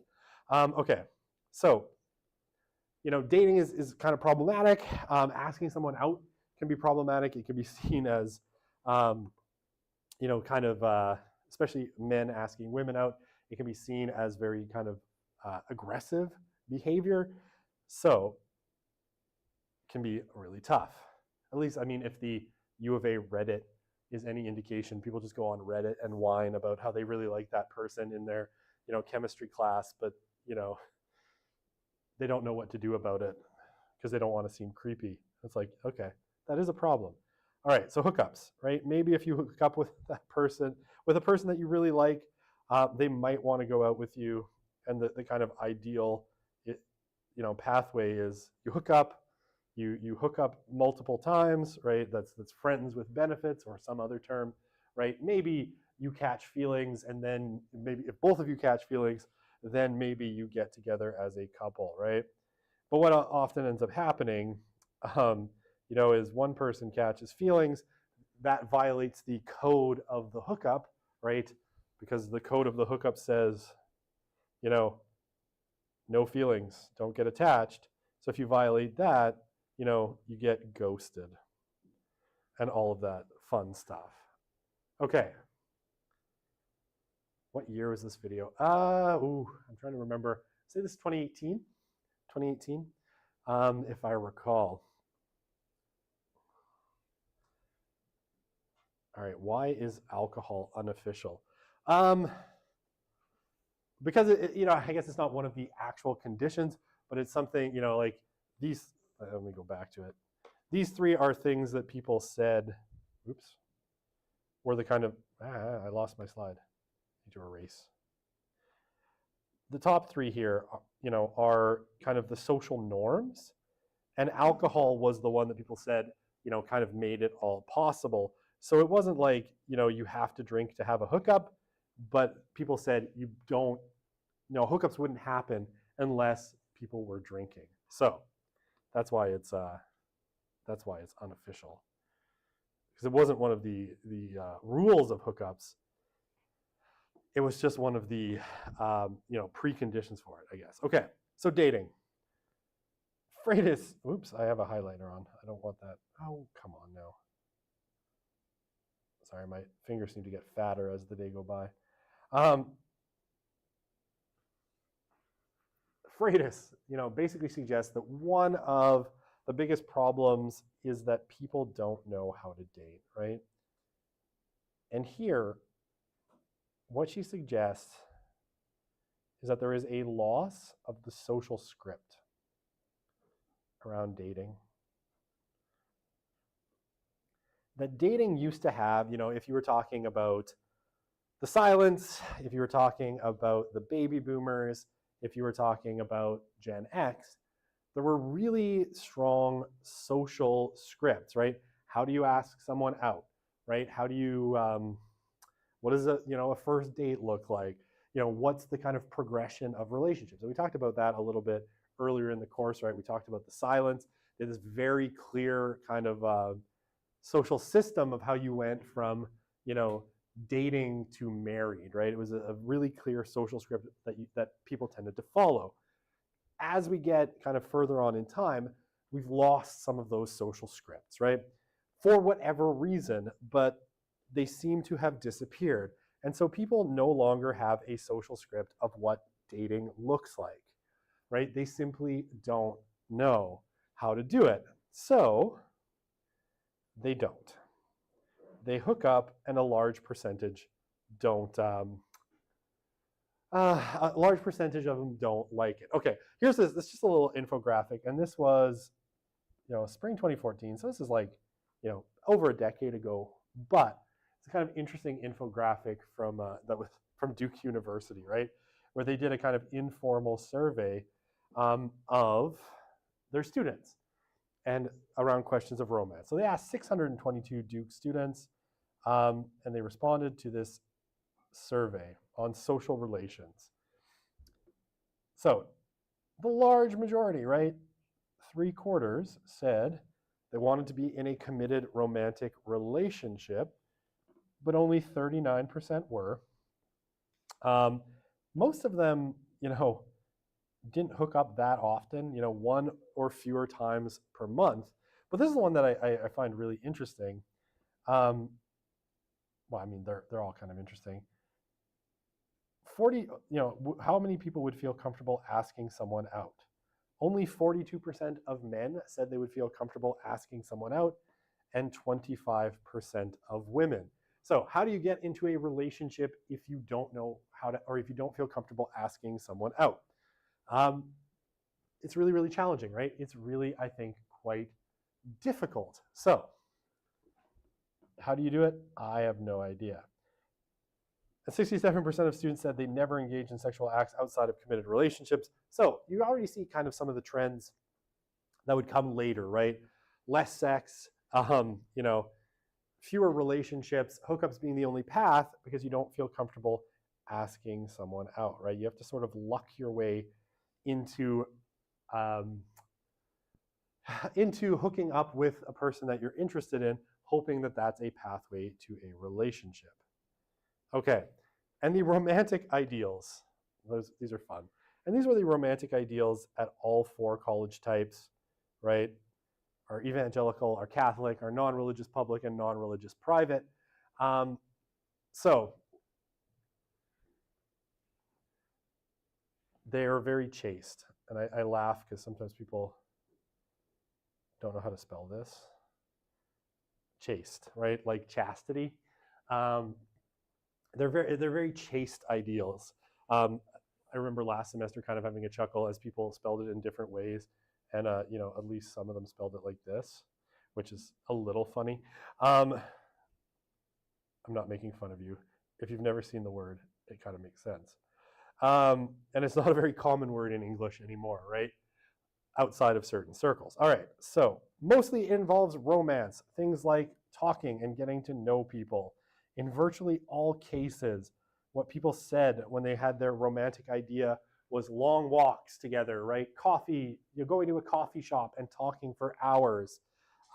Picnics, right? Very few people said that their idea of romance directly involved sex. Now, that's not to say sex wouldn't come out of romance, but that wasn't what they were looking for when they were talking about romance. And yeah, some, though a small minority, said it involved kissing, but usually like kissing goodnight rather than like furiously making out in the corner or in the bathroom or whatever at a party, right? And virtually no one included alcohol or drugs in their idea of romance, except for maybe a glass of wine with dinner, right? That was the kind of extent of alcohol and drugs in their ideas of romance. So it's a very, very traditional kind of view of romance. Okay, I just want to see if I have any questions. No questions. All right, so are we in a sex recession? Well, things have definitely changed, right? So if we look at these, so this is from a CDC, it's from the CDC, Center for Disease Control, right? They do an annual, is it annual? No, every 2 years, sorry. Every 2 years, they do the National Youth Risk Behavior Survey. And we can kind of track, certain things using this data. Okay, so, and you're talking about, young people, which I believe we have as ages 13 to 22, if I'm remembering it correctly. I don't think it says. Okay, so if we look at rates of ever having had sexual intercourse, what you see is, a pretty solid, and sorry, the numbers here end at 2015, but a pretty solid, I tried to find the updated numbers and I wasn't able to, a pretty solid decrease. In 1991, half of young people had had sex. By 2015, that had gone down 13%, and I suspect it has continued to decline. And this is really consistent with Jean Twenge's work in both iGen and Generations, right? That this is the kind of trend. Now this one, again, I don't think we should feel too bad about. Had sexual intercourse before age 13. Oops. But you see, that trend as well is an overall decline, a pretty substantial one, from 10% in 1991 to 3.9% in 2015. And again, think of it this way, right? When Jean Twenge was talking about this, Gen X had a short childhood, right? And a long adolescence. Because, and this number, actually both these numbers suggest that, right? Like they were having sex quite early, and a relatively large number, right? 1 in 10 having, of our Gen Xers in 1991 had sex before age 13. So that's quite high. And again, I don't think we should feel bad about that in the slightest. Same kind of story, right? Had sexual intercourse, over the whole course of their life with 4 or more persons. It was nearly a fifth, in 1991, and down to, just over 10% in 2015. We're currently sexually active. That number, again, had dropped about 7%. So fewer were currently sexually active. And then, sexual safety, condom use during last sexual intercourse was pretty low for Gen Xers. No wonder they had so many teen pregnancies. Kind of peaks out, with at the time when those older millennials are kind of in their late teens, early 20s, and then has declined a bit since then, though not back to Gen X levels. But for whatever reason, our iGeners are less likely to be using condoms. Okay, oh, I have other things on this slide. All right, so millennials and Gen Z having less sex than older generations did, especially Gen Z. Marriage has declined and cohabitation has also declined. So there's just a lot more people who are, not engaged at all in this kind of sphere. All right, and here, this is from Twenge's book, Generations, right? Find this on page 332 if you have a copy of it. So despite being she says, the Tinder generation, more millennials than ever have had no sexual partner since 18, right?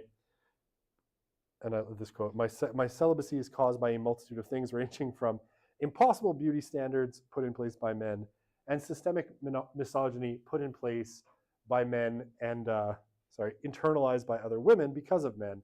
I'm mad that men make it so difficult for me to find love, to find a man who will treat me like a human being and not a sex doll, which I think is a really powerful quote. Okay. And I mean, here, percentage of US young adults with no sexual partner since 18, right? And you see that for millennials, that was just rising considerably, both in our 20 to 24 cohort and 20 to 25. And the same thing here, percent of US 26 to 40-year-olds who have had no sex in the last year by gender. This is the millennials in this gray box, right? But overall, right, as we get further up, few people are having less sex, right? So, are we in a sex recession? I think there's a reasonable case to be made that we are. Now, again, I think this quote is interesting because, that last point, wanting to be treated like a human being rather than a sex doll, I think kind of goes into the next topic, which is, boom, boom. You're having no luck with that water bottle today. It's desperate to escape your clutches. Okay, pornography. So, porn stats.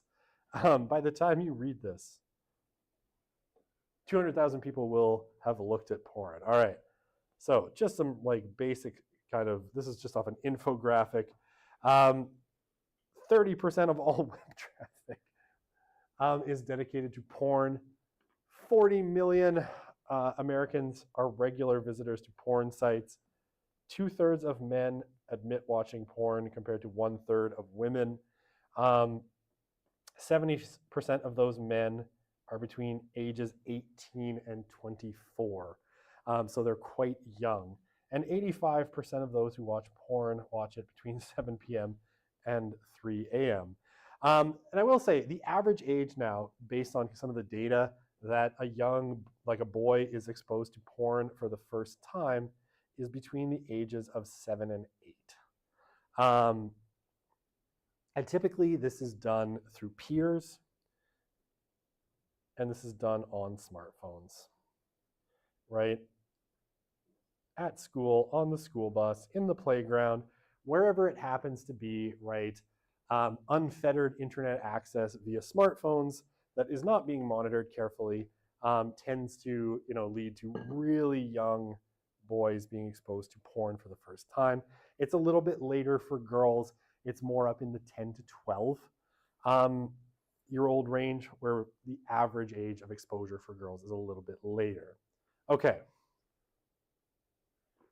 Some more stats on porn. 90% of children ages 8 to 16 have viewed porn. The largest consumers of pornography are boys aged 12 to 17. It's not surprising, right? Pubescent boys. For obvious reasons, would be very interested. It's also a little bit concerning in the sense that this is your formative period in your ideas about sex and sexuality, right? 70% of men ages 18 to 34 visit a porn site in the typical month, right? So quite the majority. 1 in 6 women struggle with porn addiction. If you believe in porn addiction, not everyone does. And about 1/4 of search engine results are for porn.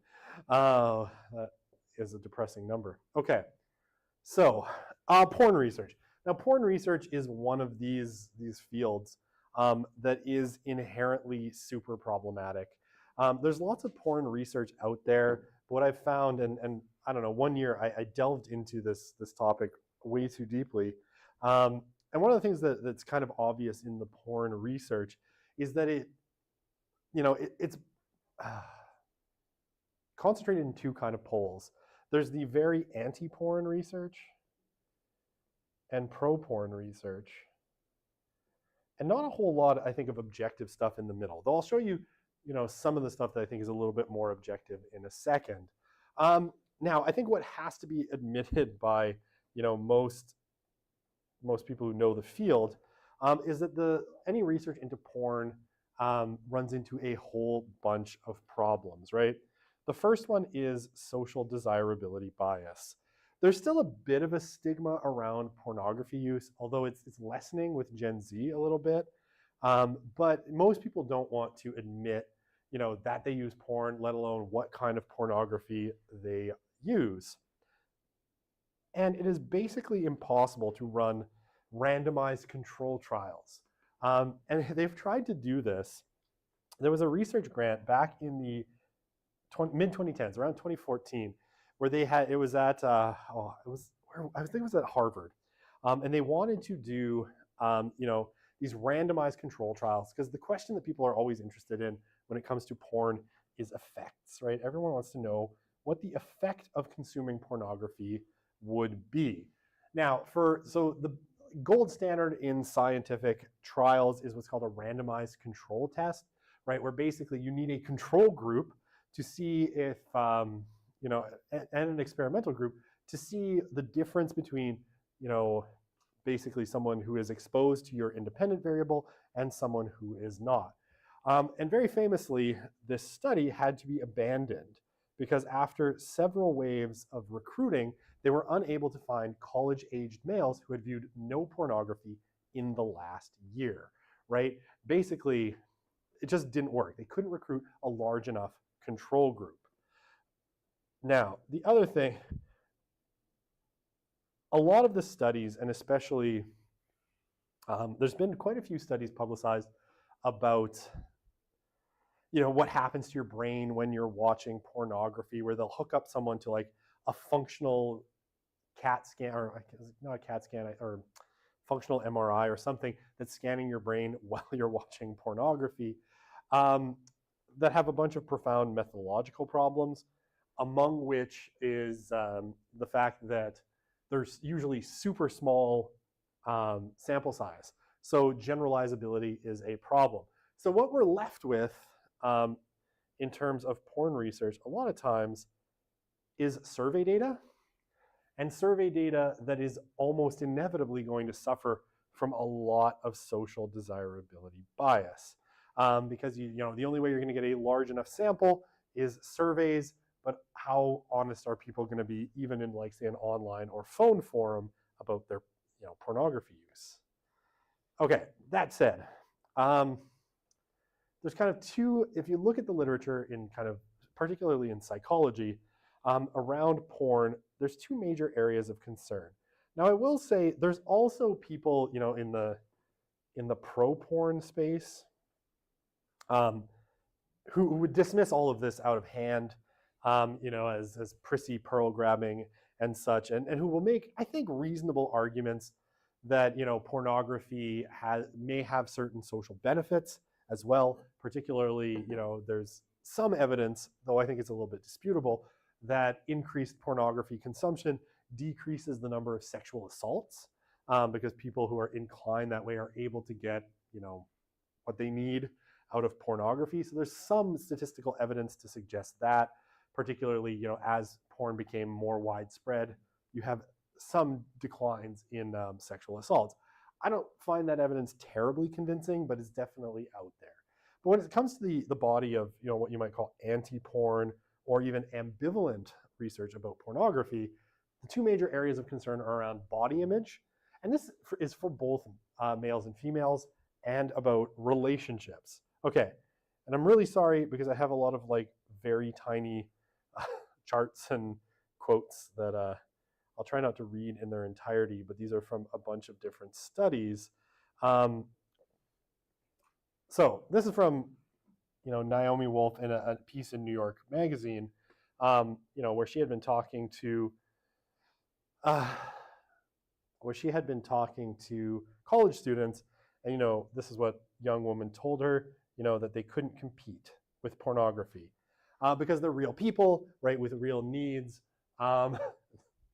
Sorry, and they have real thoughts in their head other than and their own sexual needs, and say more than more you big stud, or whatever people say in pornography, right? So it's hard to compete with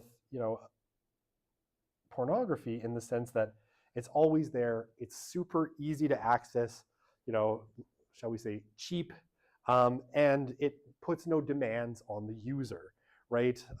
Pornography, when you're done with it, you just turn it off and you move on with your day, right? You can't do that with a real human being. Okay, and then body dissatisfaction, and this out of an Atlantic article that made extensive use of Debbie Hebernick's work, and I'll talk more about her in a sec. Where this big Dutch study found that among men, frequency of porn viewing was associated with concerns about how big it is, and basically worries about attractiveness, right? That people are too hairy, not fit enough, not big enough, and on it went, right?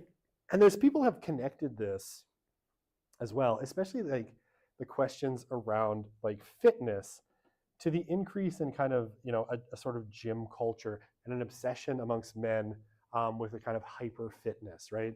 Lifting and all of this stuff that wasn't present culturally 15 years ago, right? 15 years ago, most of the men in the gym, they were either like gym rats or middle-aged men trying to stave off a heart attack, right? Trying to keep in shape in middle age so that they wouldn't get ill. So those are the kind of concerns that we're seeing.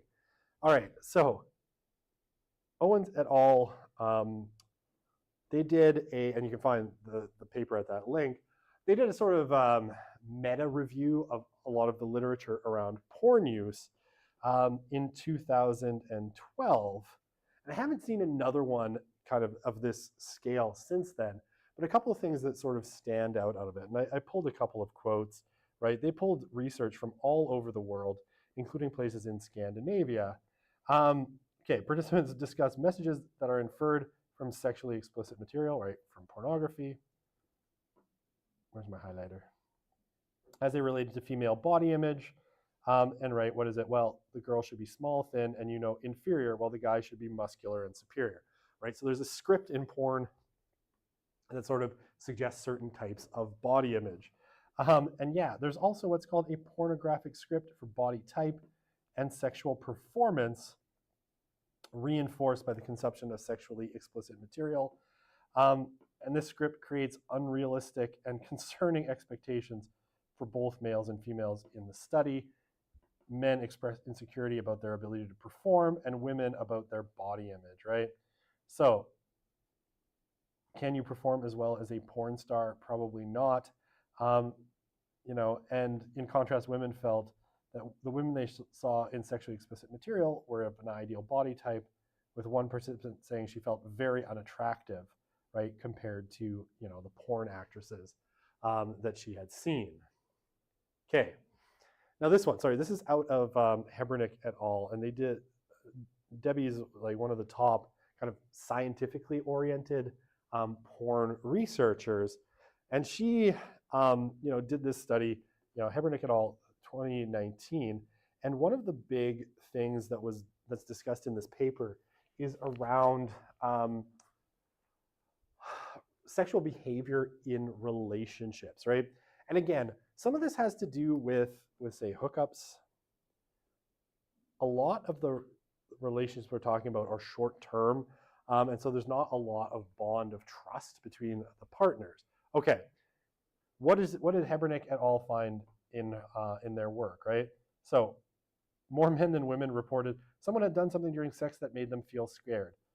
12.5% of women, of adolescent women, and 3.8% of adolescent men said someone had done something during sex that made them feel scared. A lot of those adolescent men are gay.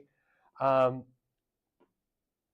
then 23.9% of adolescent women, adult women, and 10% of adult men said that someone had done something during sex that made them feel scared. So that's, nearly a quarter of the women that were sampled. Okay, and what were these things? Choking and other aggressive behaviors, such as hitting and forceful hair pulling. Now, I do take issue with this a little bit because choking, I know this is the term that's used in the porn industry, but Hebernick et al. Make this, pretty clear in the piece. What they're really talking about is actually what you should more properly call strangulation, right? If someone's strangling, a sexual partner, it is an incredibly dangerous practice that for whatever reason has found its way into mainstream porn. And it's quite dangerous. It's quite easy to accidentally kill someone while doing this. So, but it's become much more common in probably the last 10 years as it sort of made its way into mainstream pornography. And I can only assume that, if they do this in 2029, that it'll be all about step siblings, because I don't know why. That seems to be what's in the porn literature, is suggesting that porn is like weirdly oriented now towards stepsisters. And that one I don't think I will ever quite understand. Okay, so things like hitting, choking, strangulation were described as scary sexual experiences.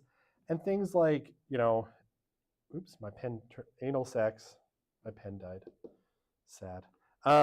Anal sex and choking seem to have become more common as they are more portrayed in sexually explicit material, right? So, and especially, I think, I don't know if I can get my pen back for a sec. Yes, sexual interest in sexual choking behaviors are associated with porn use, according to this study. Okay, most of the instances, and this is what is really scary, appear to have not been discussed by partners in advance. The other person, right, usually the male partner, just starts strangling the respondent, right? And consequently, some are worried that this is actually what's happening. And it is also, obviously a form of intimate partner violence. So there's a bunch of sexual behaviors that you see in mainstream pornography quite commonly, right? Choking, anal sex, that then people are partaking in without checking with the person whether this is okay. So there seems to be a really strong association with porn use and some of these behaviors. And it makes sense, right? If your core population of pornography users are young men, right? And young women, but to a lesser extent. They're in their formative years in terms of their understandings of sex, sexual expectations, and all of these things. Their kind of sexual scripts, their sexual knowledge is being shaped by porn, and then they act that out when they actually get into these situations. Okay. Studies show, in the absence of high quality sex education, teen boys look to porn for help understanding sex. Anal sex and other acts women find painful are ubiquitous in mainstream sex. Again, this is from a quote from Hebernick in this Atlantic piece. Now, I take some issue with this only, in the sense that I don't know that high quality sex education, and I've seen kind of counter studies that suggest it has really no impact because mainstream pornography is so ubiquitous and so used that it's really hard to educate around it, right? And yeah, modeling behavior after what you've seen on screen can lead to what's called spectatoring, worrying what you look like and sound like while you're having sex, because you're kind of used to seeing sex from an externalized perspective, of watching things on screen. And then this one, and then this is a quote that comes from a journalist named Abigail Schreier. Schreier is a slightly, I would say, controversial figure because she's written a couple of books, particularly criticizing, kind of the transgender movement. But I thought this quote was interesting enough to put in anyway. That violent porn not only terrifies young girls about men and the prospect of sex with them, it's also changing the expectations of boys. And so it's possible, right? Possible that the recession might be in part related to this, right? Like if your expectation, as a woman or as a man as well, is that what you're getting, in becoming intimate with someone is the possibility of what you see in mainstream or even violent porn, you might just not be inclined to take this adventure at all. Okay, is this my last slide? I think it is. So, it's my last slide, but I promise there's lots on here. We talked a little bit about this when we talked about families and marriage in particular, because this idea comes from the same person, right? This comes from Mark Regnerus, right, who the Future of Christian Marriage, out of a book called Cheap Sex. So, what Regnerus suggests, and we talked about what cheap sex, we talked a little bit about cheap sex when we talked about marriages and families, but what he says is that one of the major factors that's inhibiting relationship formation and marriage amongst young people is what he calls cheap sex. And cheap sex, he says, is basically the triangulation of the social effects caused by three things, right? So the first one is artificial contraception. The second one is online dating. And the third one is internet pornography, right? Okay. And this, he gathered from, what's called the Relationships in America survey, where they surveyed 15,738 18 to 60-year-old Americans and asked them about relationships and sexual habits and all of these things, with a number of qualitative interviews with participants as well. Okay, so how do each of these play in? So when we're talking about, sorry, my brain is a little off. I'm getting tired here. Sorry, let's fill that. Contraception, right? Contraception is the easiest one. Maybe I don't need to write it down. Because we talked about this, all the way back when we talked about the boomers and the silent, and what caused that decline, that change in sexual behavior amongst the boomers and subsequent generations. Contraception, separates sex and conception, right? Literally the word contraception means, don't conceive. So it separates sex and babies in a way that obviously makes it possible for both men and women to sort of avoid the consequences of sex for a long time, which inherently changes, what the dynamics of the sexual marketplace, or of what you would call the mating market, right? In kind of the terms that Regnerus wants to use. And again, the idea is, in the past, sex was expensive because of its consequences. Contraception has allowed both men and women to treat sex much more cheaply, right? You can experiment, you can have sex with more people and not worry about having a baby. So that one is pretty straightforward. Online dating, I think, is an equally interesting one. And what he suggests, okay, I'm gonna write online dating. And I think I said this before, right? In the past, you could expect that your dating pool was probably limited to somewhere around 100 and 200 people. I know I said this before because I made a joke about it.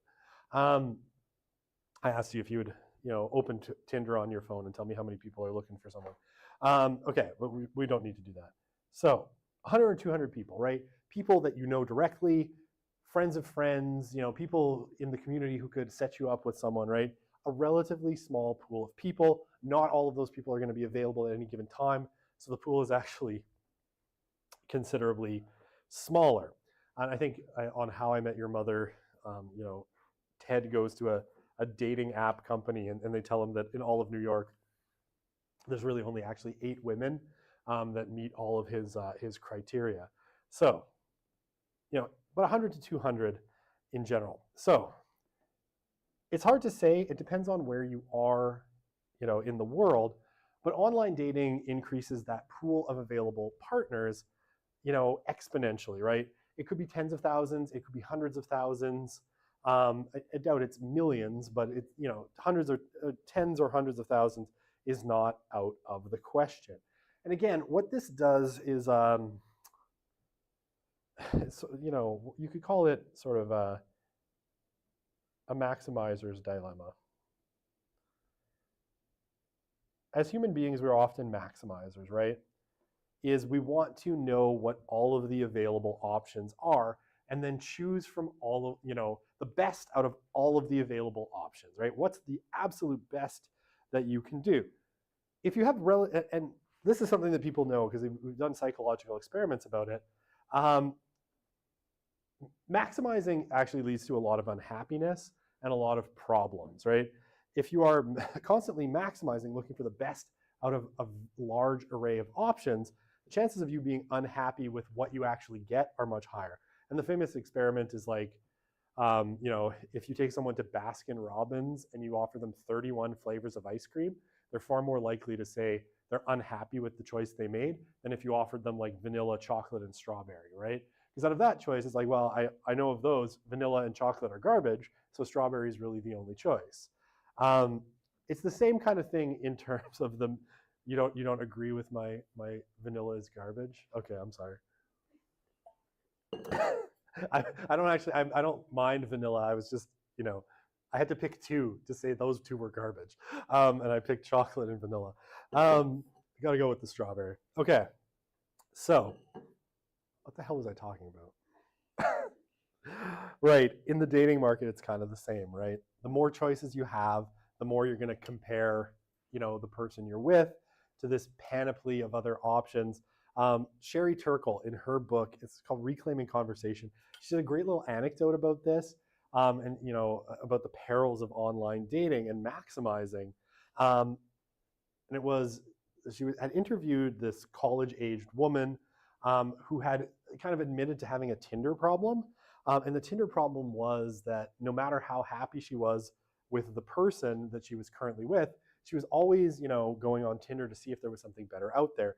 To the point where, you know, one night she had gone home with somebody, they had, you know, become intimate, and while he was in the bathroom in the morning taking a shower, she pops her phone out and starts scrolling on Tinder. It's like, okay, well, how does this guy compare to, you know, all the other people out there? So if you always know that there's a kind of an alternative, you know, you're incentivized to look for that alternative.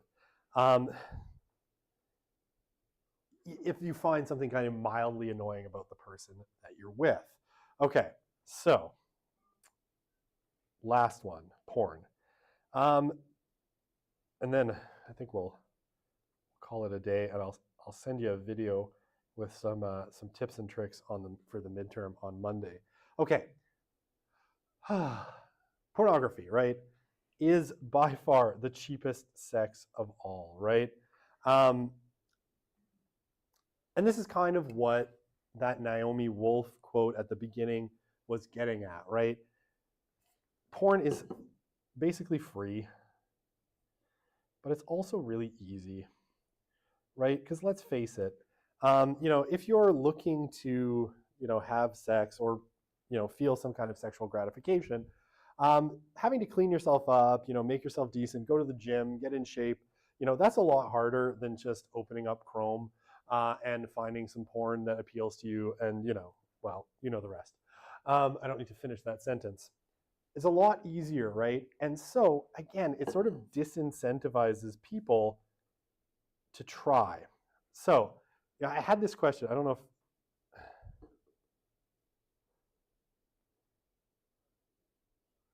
if yeah, sorry.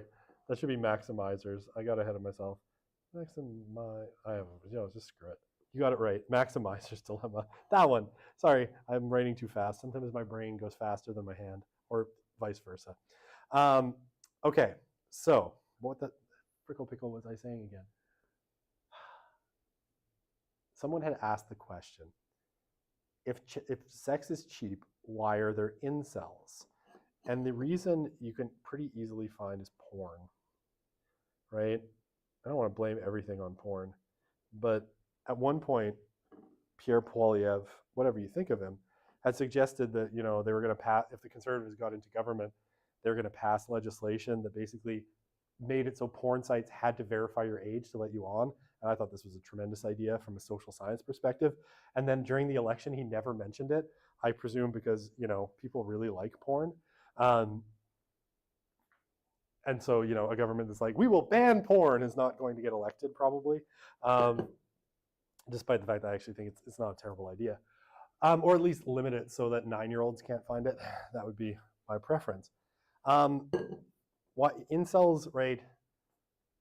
It's so easy and friction-free to find pornography that it's not even worth their time, right, to sort of become relationshipable or marriageable or whatever it happens to be, because they're so far from that point that they just kind of stay in that sphere. And obviously they become frustrated, and you know, this weird subculture around incels has formed. But I think at the end of the day, you know, it is an argument actually in favor of cheap sex and not one against it. Okay. Okay, that's a really interesting question. Um, this is a really psychoanalytic reading of sexual assault, but I kind of agree with it. It's not really my argument, but basically the argument is that if you look at social statistics, kind of rape like the frequency of rape declined, you know, when internet pornography really hit the market, right, as a widespread and available thing. Now, I think there's some statistical manipulation going on there, because you know, sexual assault is still really common and it's hard to judge because it's really underreported. But this is the argument that pro-porn advocates make, is that more porn allows people who would otherwise be inclined to commit violent sexual assaults to, you know, find release without actually harming another person. They'll make similar, you know, arguments for other kind of behaviors that are taboo. I don't really like these arguments, but they definitely are out there. Okay. Okay. Mock my spelling all you like.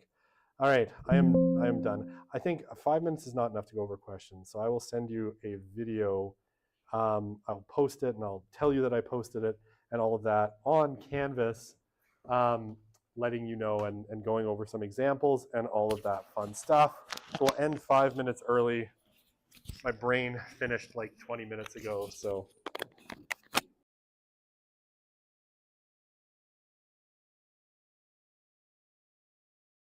Okay, so we're done. We'll see you on